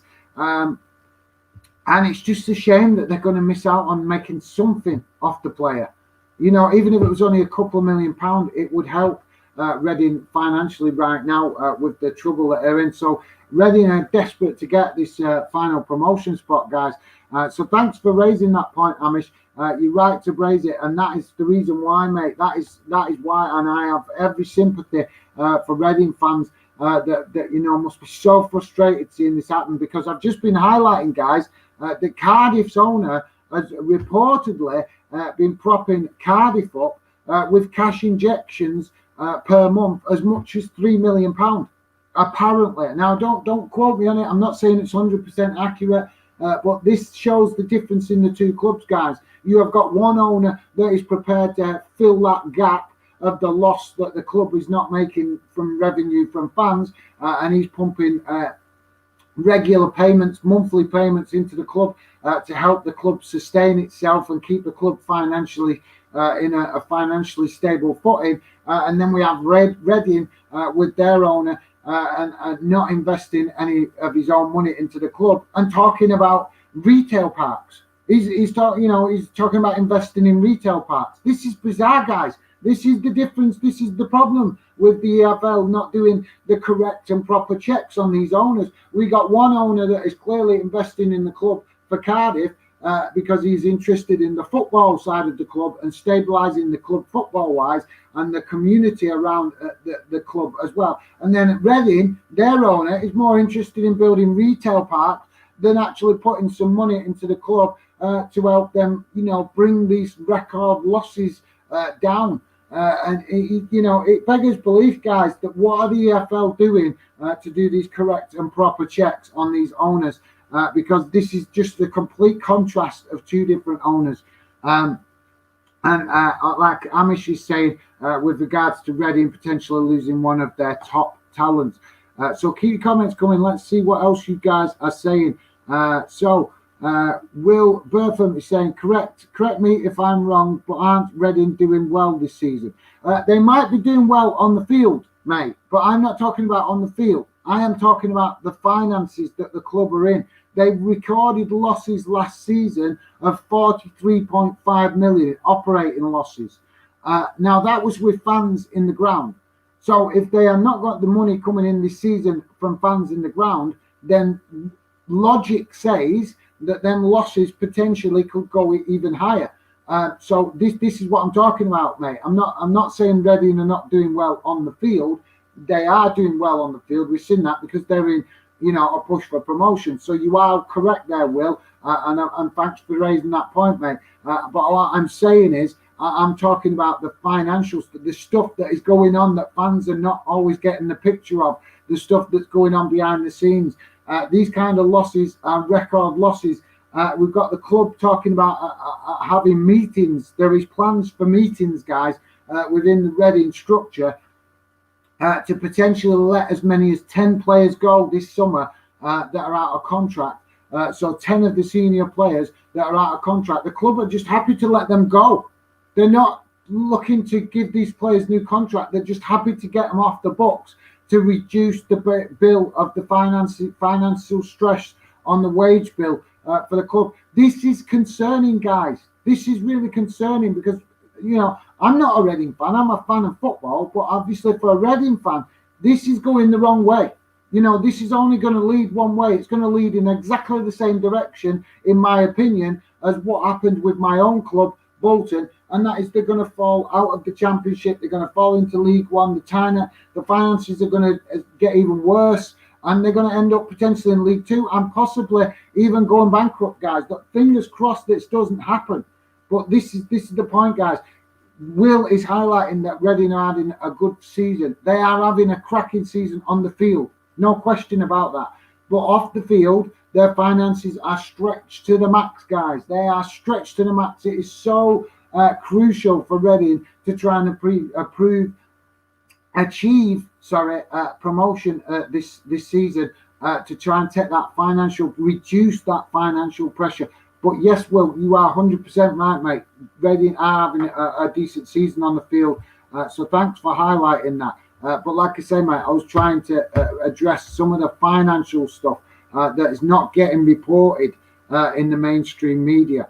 So thanks for that, Will. I'm watching the Stourport Swifts v Walsall Wood in the FA Vars right now. All right, mate. What's the score with that? I don't really follow that competition, to be fair, mate.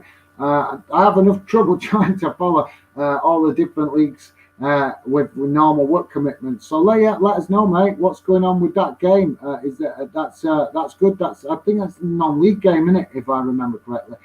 So thanks for sharing that, Will. Yeah, I will jump on a stream. Yes, Will, like I say, mate, I'll get you on a stream. Like I say, I want to get fans on the channel. I'm a bit more reluctant with other YouTubers that don't want to have me on the channel, but on their channels. But yes, mate, I'm happy to get you on, and you can come and share your thoughts with us on West Brom. Because, like I say, guys, always wanting you guys to share your opinions on your own clubs, because you guys know your clubs better than I do, and I'm respectful of that, guys. So yeah, what is going on with this? Come on. This stupid StreamYard has just gone off again, guys. So bear with me a second while I just refresh it. I will be trying some more software soon. But like I said, guys, this week has just been crazy. Honest, guys, really crazy. I had to push today to do this live stream. Otherwise, it wasn't going to happen because I did a load of prep the other day for another video. And by the time I actually got it all done, the video was out of date. It was so frustrating because it took me over 2 days to do it because of my work commitments. And then things in football had changed, so it was out of date. So I had to scrap all that work that I did. So these are the kind of problems that I'm having right now, guys, trying to battle with my normal normal job and doing the channel. But I'm committed, guys. I'm committed to working and keep building the channel because, like I said, I've got real positive ideas for the future of the channel. And like I said, the whole reason why it's called Football Fan Den, guys, is it's the channel's designed to get you guys involved. So yeah, that'll be great, mate. I will catch up with you, Will, on social media, and we'll sort something out. Allah Gupta, who will win? We don't know, mate. We've just been going over the financials thingies. To be fair, Cardiff had the best of the first half, and Reading have had the best of the second half. But Cardiff are not letting Reading have it all their own way. We were discussing earlier, guys, that Cardiff not a lot to play for tonight. They 12 points adrift, and there's only 15 points to play for. So they're pretty much out of the playoffs now. But Reading are very much still could make the playoffs. So we're 75 minutes in, guys, and it's still this midfield battle going on with the odd chance created by each team. Reading were having the best of this half and creating more chances in the early stages of the second half. But Cardiff obviously have worked themselves more into the game and had one or two opportunities themselves. So yes, mate. But thank you, Alok Gupta, for coming, getting involved in the chat, mate. Much appreciated. Don't forget, guys, hit the like button, help the channel get seen. Football Fan Den still quite new on YouTube, so we're still just trying to get seen and get people to know about us. So it'd be helpful if you could hit the like button to help the channel get seen more. And if you're new, hit the subscribe button, guys. Help us get the channel going. Thank you very much. If you are coming getting involved. So Amish is saying, yeah, when a player, especially a talented one, doesn't see that there's a clear direction that the club is heading in, they wouldn't be inclined to extend their contract. Mate, that is an excellent point. That is an excellent point. This is the problem with clubs getting into all sorts of financial problems. As Amish has just said, when a player sees that the club, is going the wrong way financially, it doesn't exactly encourage that player to have the motivation to stay at that club and obviously fight for the cause. They're going to start looking elsewhere to see if there's better offers and better options. So, exactly, Amish, exactly right with what he's saying there with regards to Reading losing the players and any club for that matter. But obviously, Amish is a Bayern Munich fan, so I'm sure he's excited at the prospect of this player coming to Bayern Munich. Let us know, Amish, do you think he would do well at Bayern, or do you think he's just being brought in, to as a squad player to help, with rotation of the players within the team? Let me know, Amish, because obviously I'm aware Amish is a big Bayern Munich fan. I think I've spoke to you on social media. Let me know, mate. Are you Amish on social media? I get confused, guys, because you guys have different names sometimes on your YouTube accounts to your social media accounts. So it does get confusing when I'm talking to so many different fans all the time. So Amish is also saying, yeah, especially when you have talented players, they won't be inclined to stick by the club in tough times when the club doesn't have a clear plan and direction, given that the owner isn't helping out. Mate, excellent point. This is the thing we all know, guys, don't we? We all know that these players today are so well informed, even though that the owners might be behind the scenes.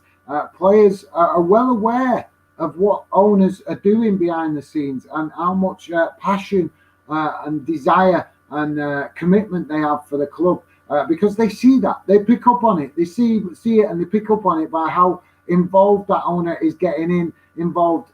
Does the owner show up on the training ground occasionally? Does the owner show up in the dressing room occasionally? These kind of things give players clue, as well as bits of rumours they'll hear from other members of staff and stuff like that. Amish is spot on there. And it's just, for me, guys, nothing against Bayern Munich or any other club, but it is disappointing, guys, when we're seeing clubs like Reading that do have potential to, they've got a great fan base, loyal support, and they potentially are, a club that should be up there, fighting for top, with the top clubs. But like I say, if you've got, like Amish just said, like I said, if you've got an owner showing lack of ambition to invest and commit to the club, it's not going to work. It's going to mean that players look elsewhere, and it's so disappointing for a club like Reading and their fans. Like I've just been highlighting, if you're just joining us, guys, we've just been going over it, that Reading recorded record operating losses last season of £43.5 million, and that was with fans in the ground. So that means that last season they were making money from fan revenue, and they still recorded that kind of losses. So it's scary, guys. What kind of losses are they going to be taking this season? Because their owner doesn't seem to want to put some money into the club. And we've just been saying, guys, earlier, if you just joined us, we just highlighted the fact is that Reading have an owner that is not prepared to help out with the strain that the club is finding themselves in financially. And Cardiff do. Apparently, the Cardiff owner has injected as much as £3 million a month. I'm not saying every month he's been injecting £3 million, but there's been some months where he has made as much as £3 million available to the club to help the club, manage that financial loss that they are getting from not generating income from fans. So let me know, guys, what you're thinking. Also, they've scrapped the director of football at Reading to try and cut costs. Reading having 10 senior players out of contract come the end of the season. These are all concerning facts, guys. But like I was just saying, I want to know what you guys think of this kind of ownership, where we have one owner at a club not prepared to invest their own money, and another owner at a club prepared to invest. Are the actual FA and the EFL asking this question? Are they asking owners this question? Are you prepared to put your hand in your pocket and put money into the club in hard times? This is a question that should be asked. It's not impossible to ask this question. Let me know, guys, what you think. Do you think the EFL should be asking this kind of question, a simple question to an owner that takes over a club? Are you prepared to invest money into the club if it has a hard time? I want to know what you guys think. But thank you very much for that, Amish, mate. You are spot on. I want to know, Amish, what do you think of this player going to Bayern Munich? Are you excited about it? And do you think he's going to get plenty of first-team action, or is he going to be a squad player? It would be appreciated to get your thoughts on that, mate.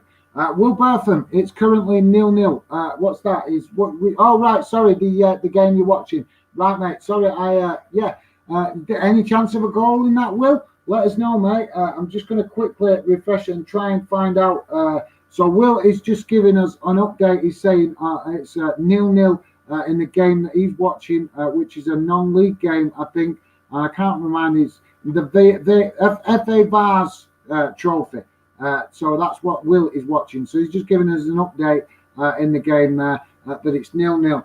So thank very much for that, Will. Just letting you guys know, Blackburn have turned it around, guys. Blackburn are now 2-1 up against Derby County. So Derby going 1-0 ahead, looking like they might actually, get the 3 points, which they desperately need to fight the relegation battle. And Blackburn have turned it round from coming from 1-0 down, now leading 2-1. So that's quite interesting, guys. Big development there in the Championship. Let me know, guys, if you're watching that game, what do you make of that? And I'm just trying to refresh the page. Just bear with me a second, guys. I am just trying to refresh the page to give you a quick update on what is going on in the Scottish Cup and see if anything's changed. Nothing changed, guys. Nothing changed in the Scottish Cup. It's 88 minutes in for the St Mirren v Inverness game, and that is currently 1-1. And the Motherwell game is just coming up to half-time, and that is 0-0. So that's Motherwell Greenock Morton 0-0. In the Reading Cardiff game that we are streaming, guys, it's still 0-0. Reading trying to push now to obviously get the winner. But Cardiff are matching them, guys. Cardiff are matching them. Fair play to Cardiff. I have to take me out off to Cardiff because I really did expect that Cardiff might just come on, make up the numbers tonight because they've not got a lot to play for. But massive respect to Cardiff, guys. They have turned up and they have, they've shown that they're here to play. They're not just letting Reading have it all their own way just because Reading have something to play for. So let us know, guys. Oh, have we got a penalty? Oh, guys, sorry to interrupt. Have we got a penalty? I think it's a Cardiff penalty, guys. So a big development in the game, guys. Just as it was looking like it was going to peter out into a 0-0 draw, Cardiff have been awarded a penalty for a tackle in the box, which basically the keeper made a save, bounced back, two players went for it. I would call it, and to be fair, guys, I would call it a 50-50 ball. But this is the problem in it, guys. There is no such thing, is there, as a 50-50 ball inside the box. Outside the box, you can always argue 50-50, but inside the box, I think the referees are always going to lean towards favouring the attacking players. Keep your comments coming, guys, because I will be coming back to your comments very shortly. I'm just waiting to see what happens with the penalty. Don't forget, guys, hit the like button, help us get more visibility on YouTube. And he's put it away. So Cardiff are now 1-0 ahead, guys, and that is a penalty that, to be fair, is a bit harsh on Reading because I saw that tackle as a 50-50 tackle. So it's a little bit harsh on Reading. Well, that's football, guys, isn't it? That's football. You got to take the good luck with the bad luck. So, guys, let's come back to your comments. So, Will Bertham is saying, do you think West Brom could stay up? Mate, like I've said to you since Big Sam took over, if anybody can do it, Big Sam can do it. And it's, you've got yourself in an absolutely fantastic position, mate. A great victory against Chelsea last week. Massive 3 points. And yeah, it's just possible, mate. Honest. I've said it to you. Big Sam is very much good at getting things. And I agree what you were saying, Will, because Will was pointing out that West Brom having to make defensive changes forced Big Sam to play more attacking against Chelsea. And as Will was saying in one of his videos on his channel, that he thought that forced Big Sam to play more attacking against Chelsea, and that allowed Big Sam to see the attacking talent that is within the team that he might not be acknowledging. But to be fair to Big Sam, he is when he was a player, he was a defender, and as a manager, he's always played a defensive style and he's had success with it. So I know he's a controversial manager. A lot of fans don't like his managerial style. Think he plays too defensively. But to be fair to him, he plays that way because it works for him, guys. It's what's made him famous in football. So we can't really criticise him for sticking with what he knows has worked for him in the past. But I can totally understand that some fans will get frustrated with seeing the defensive style. But yeah, Will, in answer to your question, mate, anything is possible. You still mathematically can achieve it. So yes, mate, I definitely think West Brom could stay up because the teams that are down there fighting to stay up, different results coming in every week, guys. No team is really grabbing the games by the scruff of the neck and putting a consistent run together. So yes, Will, it is more than possible, mate, that you guys will be still a Premier League club next season. Ella X Hello, Alex. How's it going? Thank you very much for coming and getting involved in the show and dropping a comment saying hi. Much appreciated. Appreciate you coming, getting involved, mate. The fan den is to get you guys involved. That is why we're building this channel. We're still quite new, so if you guys could hit the like button, help the channel get seen more around the YouTube community, it'd be much appreciated, guys.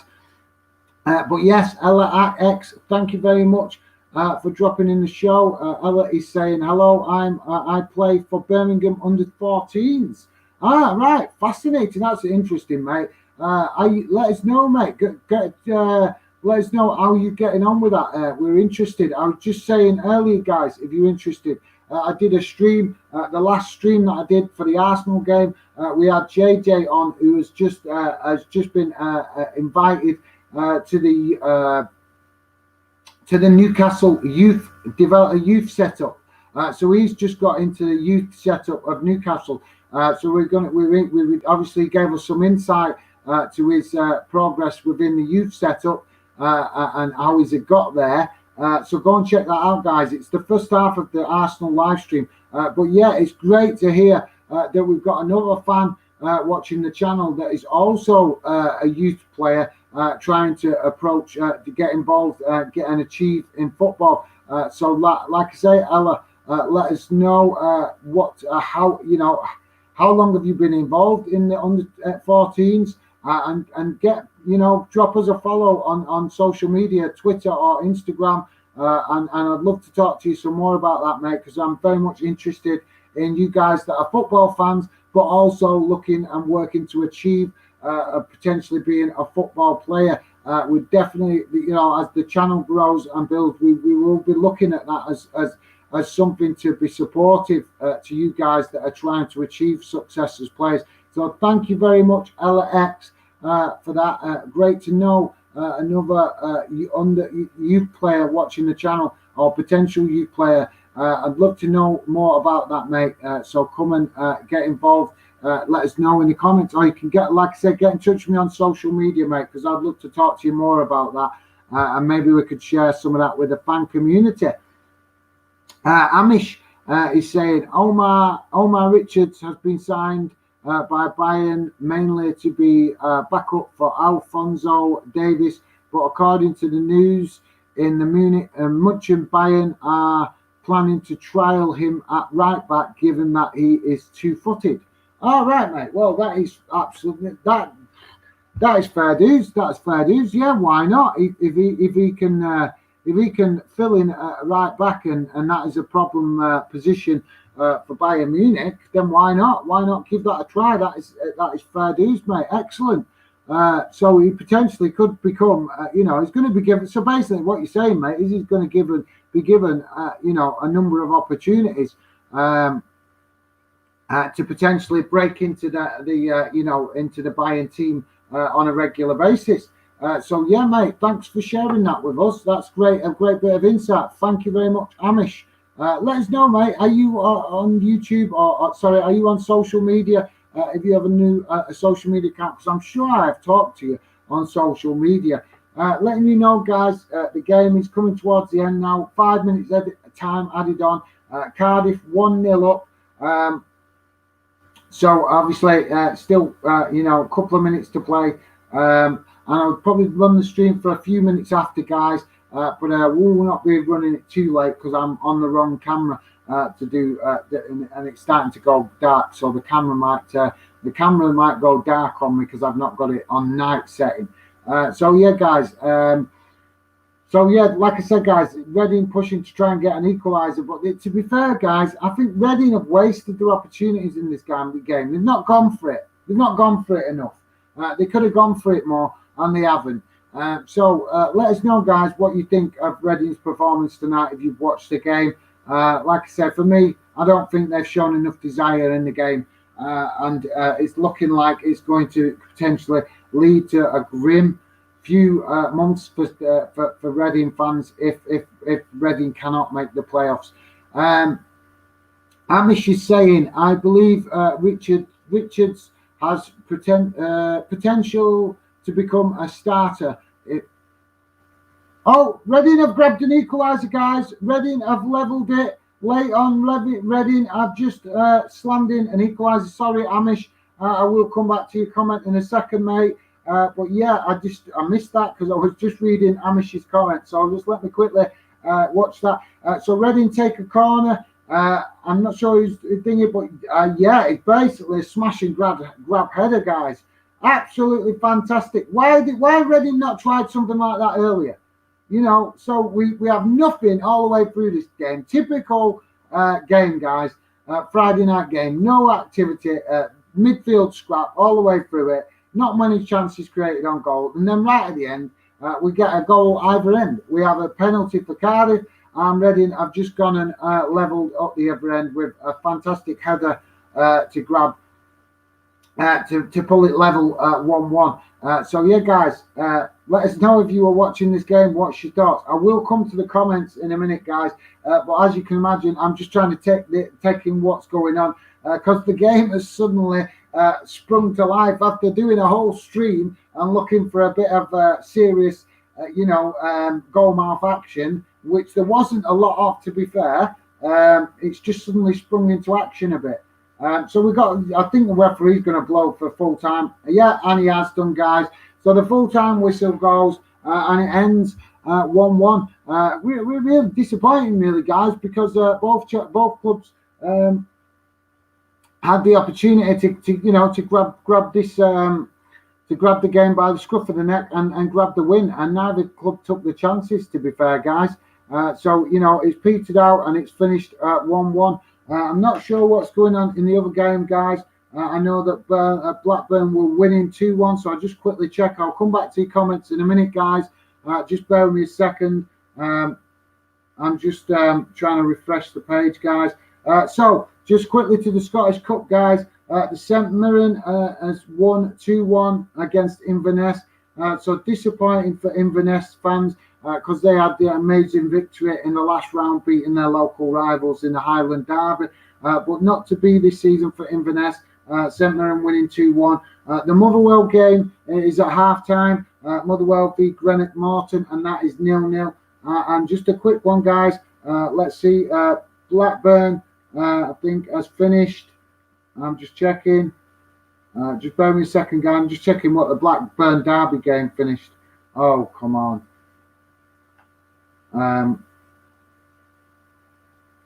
Oh, come on, show me. I'm just bear with me a second, guys. I'm just trying to keep you guys up to date with what's going on on the computer. I hate not having a mouse on this computer. This touchscreen stuff does my head in, guys. So yeah, Blackburn Rovers have beat Derby 2-1. So Derby, could have had them 3 points, and Blackburn have grabbed come from behind to snatch it 2-1, and Derby were in the lead at one point in that game.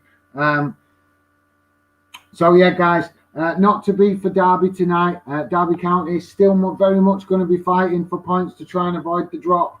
And they could have pulled themselves away from that drop zone tonight if they had managed to get something out of that game. And they were in a winning position, but that's football, guys. So back to your comments. My apologies for getting sidetracked there, guys. So game is finished 1-1, Reading Cardiff. Blackburn have won 2-1 at Ewood Park, and obviously St Mirren have won. St Mirren have won in the Scottish Cup against Inverness. So, guys, I'm going to come to your comments now. Don't forget, hit the like button. It'd be very much appreciated to get the channel seen more on YouTube, because the channel is still quite new, guys. So we're not known a lot on YouTube. So if you could hit the like button, it'd help the channel get seen more. And obviously, if you're new to the channel, we really appreciate it if you could drop a sub. Thank you very much. So, guys, let's come to your comments and see what you guys are saying before this stream comes to an end. So Amish is saying, before we had to go, sorry, I was reading it, but we had the Reading equalised, so I had to break off. So my apologies for that, Amish. Amish is saying, I believe Richards has the potential to become a starter if he plays at right back, given that he has more potential than Pavard. Right, mate. Good shout. Yeah. To be fair, it's going to be a case of how well he settles in at first, don't you think? Obviously, he's going to have to get used to, German culture, if you like, and the way German clubs do things. Because I know there is some differences in respect of the setups and how things are done with around in and around the team of German clubs in respect to training, setup structures, and stuff like that. So he's going to have a bit of an adjusting period, probably, mate. But yeah, I'll try and keep an eye on him and keep an eye out how well he does when he's playing for Bayern. So it'll be interesting, mate. But yeah, I can see you're quite excited to see how he gets on when he comes to your club, mate. It's just like I say, I'm happy for you to obviously that you're happy to get a player. Just a bit disappointing for Reading that are going to lose a top talent for nothing. But that's just football, isn't it, mate? So yeah. But thanks for that, Amish. Much appreciated. Will Bertham is saying, do you think the way that the transfer window has gone with ridiculously high transfer fees has made it difficult for owners? Mate, I think we're going to see a lot of changes in the transfer structure and the transfer market, to be fair, mate, over the next couple of seasons because of obviously the pandemic and everything. So yeah, mate, I've got some of the prices. Like I said, mate, I don't know how this is going to work because you've got the problem you've got is clubs that don't want to spend money because they're struggling financially are going to make it harder for clubs to buy their better players. So, is that going to stay the same, or are we going to see a shift the other way? Because it's going to come to a point, guys, where, at the minute, we've just had a whole season where clubs have only done business that they've had to do, So there is going to come a point in there where eventually that attitude changes because clubs start to need to freshen things up. The players get older, players' contracts running down, this kind of thing. So, we could see some real ups and downs, guys, in the way things happen in the development in the transfer window. So excellent point, Will. And to be honest, mate, I don't really have an opinion on that just yet because all I'm seeing is I'm trying to monitor how the things are changing, and I think that we, at the minute we've all been so busy adjusting to the new situation that we find ourselves. We've not all been taking account of how much our clubs are having to adjust and how much of an impact we could see that affect future transfer windows. Because obviously last summer was a strange transfer window, and we could see a completely another different aspect of a transfer window this summer. So it's going to be interesting to see, Will. But excellent for you to bring that point up, mate. Ella X, who do you think will get promoted from League One? Mate, that just I think it's quite tight at the top of League One. And I know I've been taking notice of the playoff spots. I've not really been taking notice of the top, simply because I've been trying to learn about Scottish football as well as obviously trying to get to know my own club, Bolton, with a brand new team this season.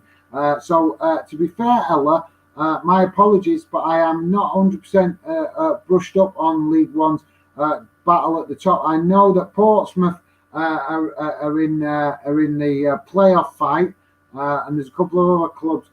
So I'll get back to you on that, Ella, because I will have to brush up on my League One knowledge, to be fair.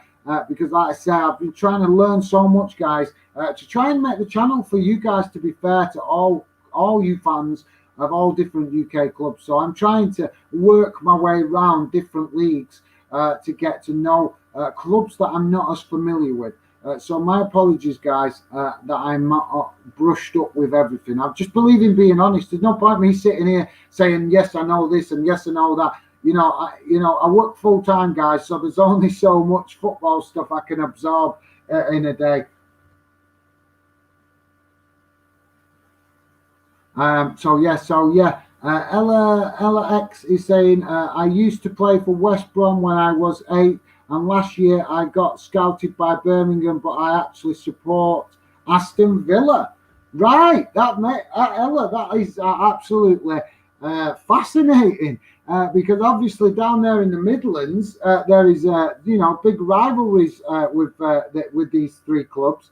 So that is really, really interesting, mate, to know that. So let me just go over that again. So you used to play for West Brom when you was 8. Last year you got scouted by Birmingham, but you actually support Aston Villa. That is really fascinating, mate. That is really fascinating. Do I know that the rivalry with Aston Villa, and West Brom is quite intense, and so is the rivalry with Birmingham. To be fair, but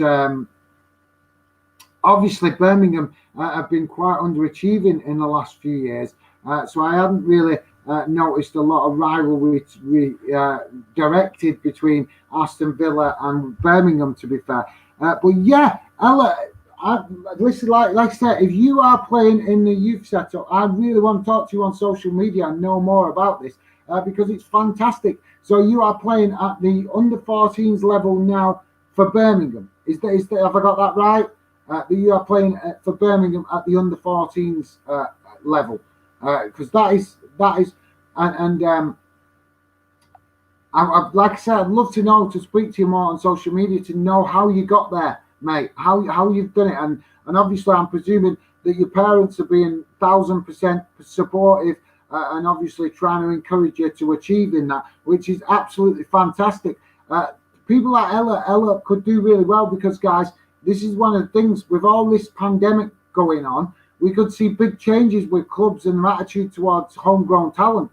So players like Ella, and as I was saying earlier about JJ, players like this homegrown talent, potentially, if you are a football player, you have got maybe the best chance to get scouted by clubs over the next year or two while all this pandemic stuff is going on, because clubs, as we saw with Liverpool in the January transfer window, clubs are going to be less willing to go and do business overseas because of the complications of signing players overseas and all the red tape that will come with it, with virus certificates and all this kinds of nonsense that will just make it so much harder. So clubs will be looking for homegrown talent, and I'm really excited to know that Ella is potentially, going to be playing for a Midlands club maybe one day as a professional footballer. That is fantastic.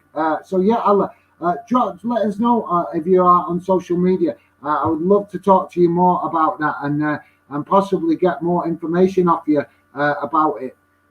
So thank you very much for that, Ella. That is really an interesting circle of events for you to go through, because I'm presuming that you've had probably maybe a little bit of stick off friends at school as well, with being an Aston Villa player, an Aston Villa fan, and playing for the other two Midlands clubs. So fair play to you, Ella, though. That is what you've got to do to achieve.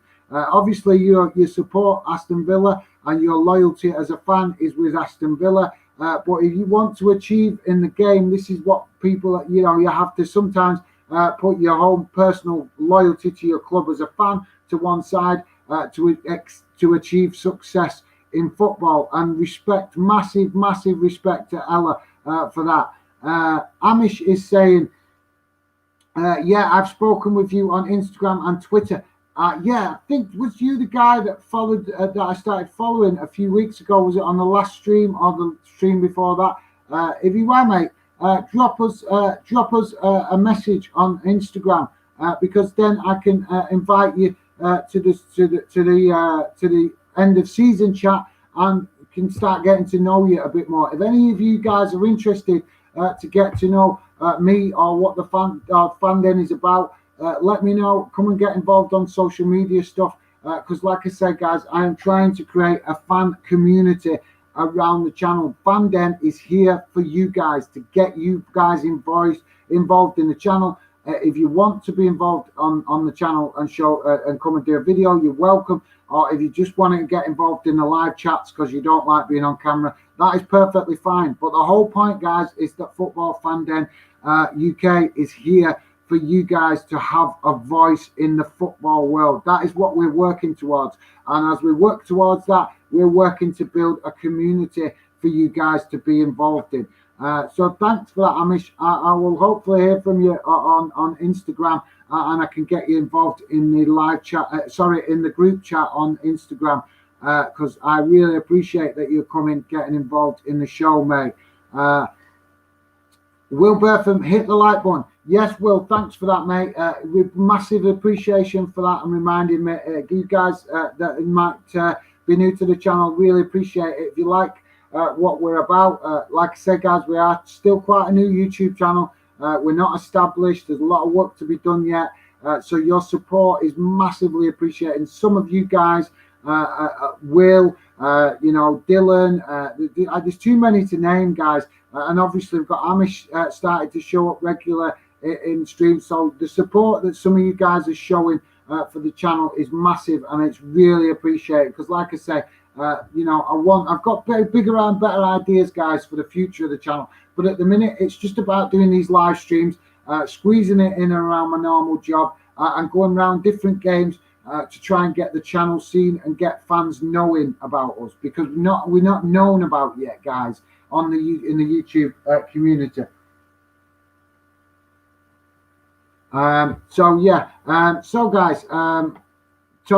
If you could, guys, it'd be really appreciated if you could hit the like button, and if you're new to the channel, subscribe to help us get the channel growing. Thank you very much for that, Will. Really appreciate that, mate. Ella X, do you think Isaac Konsat should play for England? Yeah, mate. Yes. To be fair, Ella. I think he deserves a chance. I think there's a few players that deserve a chance for England. I was talking in the Instagram chat the other day with some of the fan zone members about it, and just saying, because some of the fans were mentioning players that they think should get called up for England, and that is a fair shout. You with Ella saying that as Isaac Kunas, I can't even pronounce his name, should get a shout, and he should.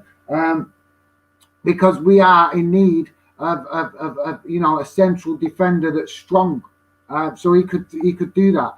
And I was making the shout for John Joe Shelvey. I think John Joe Shelvey is so underrated. I know he's not the most consistent player, but I do think that if we've involved him in the England squad, he could bring something that England are missing, because his long ball.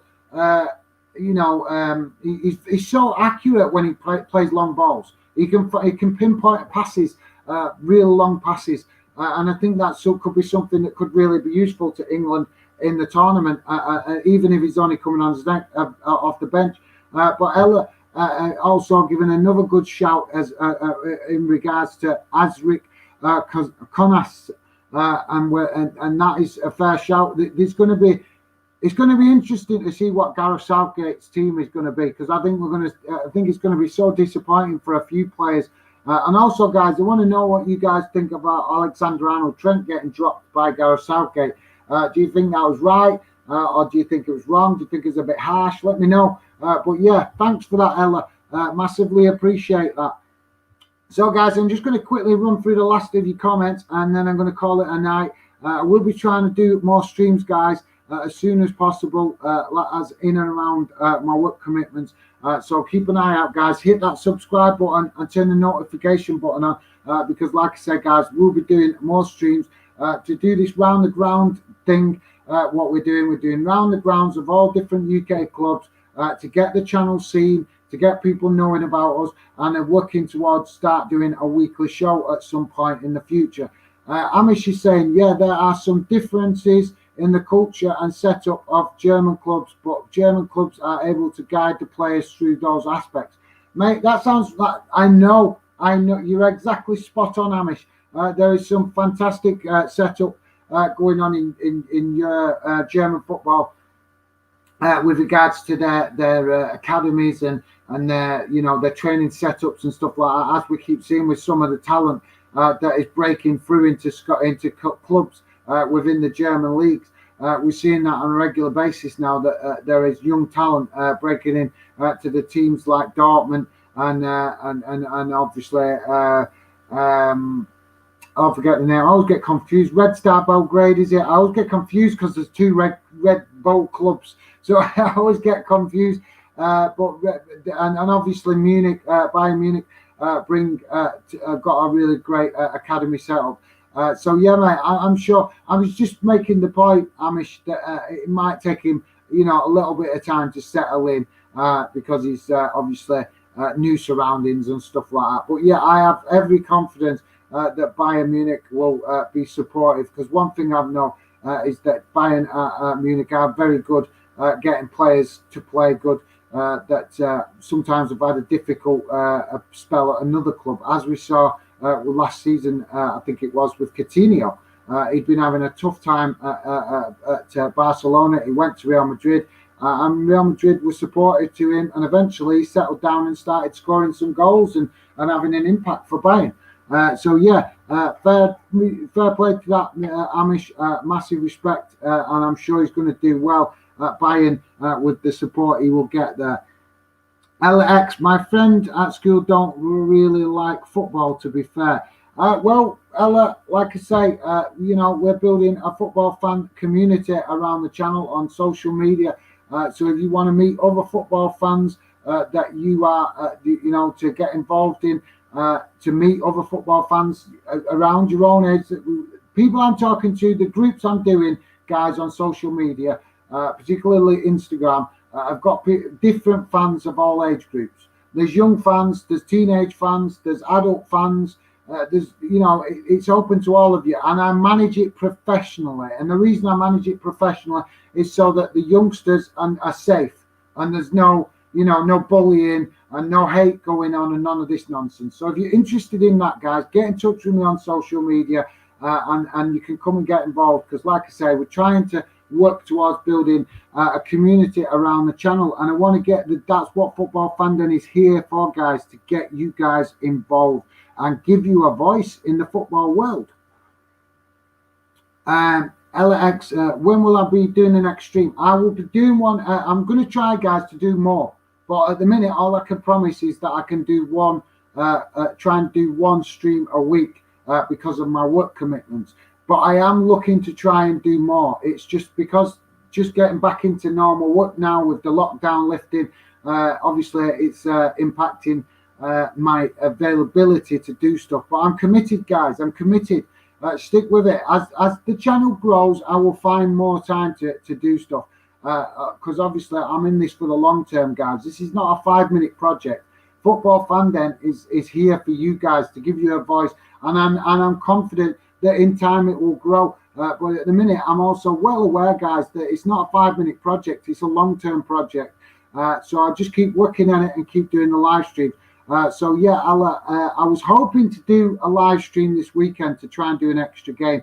But I might not have time because I need to go and see one of my relatives that I have not seen for a long time. That means a lot to me. So it might make it difficult for me to. But I will be doing more streams. I will be doing at least one a week, guys. But I'm going to try to push to start doing more as well where I can. Just like I said, guys, it's a work in progress. I'm committed, and I will keep pushing as much as possible. But thank you very much for that, Ella. Amish is saying, mate, you already added me to the group chat on Instagram after I got in touch with you. Right, mate, my apologies. Like I say, mate, I speak to that many different fans, and probably because I haven't spoke to you that much on social media. And like I say, the more I see you guys, the more I get to know you. And then I won't have a problem remembering who you are and what club you support and stuff. So my apologies for that, Amish. It's probably because I've only started speaking to you recently, mate. But as you see, some of the other guys, I have got to know them already. And now I am getting to know you, mate. So I will be looking to have some conversation with you in the group. Now, I thought I did, but I didn't want to say I had and then be wrong. So my apologies for that, Amish. I will definitely be trying to catch up with you in the group chat. Santi Vargas, I don't care. I don't know. I'm not sure if he's saying I don't care or I don't know how I am here. Right, mate. Well, I don't know how you're here, mate, but I really appreciate you coming, dropping, getting involved in the chat, because we're building Fandom to get out there. And the channel's not very well known, so maybe you're a football fan and because our channel is not very well known, maybe that's why it's flagged up on your YouTube. I don't know, mate. But thank you at least for coming and saying hello, if that is what you're doing, mate. Maggie Fagan, thank you. Thank for another good live fan then. Good. Looking forward to your next one. Thank you very much, Maggie Fagan. Really appreciated. Big fan of the channel, and like I say, I'm committed, guys. I'm committed. I might not be able to do as much on the channel at the minute as other YouTubers, but I'm committed, guys, and I will keep doing as much as I can. And as the channel grows, then I will find more time to obviously do more stuff. But at the minute, guys, I'm doing this round the ground thing where I'm going to try and just do whatever streams I can when I can in between my normal job, so that I can try and get round the grounds at different clubs within the UK and get the channel seen more. So thank you very much for that, Maggie Fagan. Santi Vargas is saying, is Budia the best player in the Championship? I'm not sure that, mate. I'm not a big fan of best players in any league. To be fair, I just like admiring and respecting when players do well. So yeah, I don't know. I'll be honest. I've not seen a lot of him to really say if he's the best player. But I'm presuming he plays for Norwich, if I remember correctly. And I know Norwich are having an absolutely fantastic season. So the big questions about Norwich players will probably come next season, guys, when they get back in the Premiership, to see that they don't fall straight back out of the Premier League like they did last time. And I think Norwich are doing it sensibly. They're doing things sensibly financially. They're not going stupid with their finances. They're trying to build a team gradually to compete in the Premier League. But not overstretch themselves financially. So thank you anyway for that. Santi Vargas just making a comment there with regards to Budia, the best is he the best player in the Championship? I would ask you, mate, it would be unfair for me to say he's the best player in the Championship. I think that is something for you guys to tell me, to be fair, if you think that, because you guys watch Championship clubs that are supporting Championship clubs. As I was saying, guys, earlier, fans know best about the club that they support and the league that their club is in. My club is Bolton, so my club is League 2 at the minute. And obviously, I don't know a lot about League 2, so I've been trying to use the opportunity of Bolton playing in League 2 to try and learn more about League 2 clubs. So it's meant that I have not watched as much Championship football this season as I normally would. But yeah, Santi Vargas are there making an excellent point. So guys, I've still got a bit of anything. We can see that Everton is still 0-0 with Tottenham. That one's 22 minutes in. If any of you guys are Tottenham or Everton fans, so thanks for Santi Vargas. Anyway, mate, I don't know how you came across the live stream, but I just appreciate you guys coming saying hello. If you guys are new, please hit that subscribe button and hit the like button. Amish has dropped us a comment, guys. I'm going to call it right after this one, guys. So if you want to say goodbyes, drop the comments in the chat so you can get your goodbyes in and one last mention before I end the stream. Amish is saying, I'm confident that Fandel will continue to grow. You've just got to get through this early phase of the channel, because when more fans join the community, there will be more exposure. Mate, exactly right. Thank you very much, Amish. What a guy. Absolutely top comment. And really appreciate the positivity, mate. Yes, that's what I keep trying to say to all you guys. I'm 100% committed to the channel. It's just going to take time to build the channel up, because there is a lot of YouTube football channels. And massive respect to all the other YouTubers doing the grind. Big respect to them. And I'm just going to keep doing the grind, because, like I said, I'm trying to build a channel here, guys, that's a little bit different to other YouTubers. I want to actually make Fandom for fans. That is going to be the key, guys. All the way through the building of the channel, it's going to be about you guys.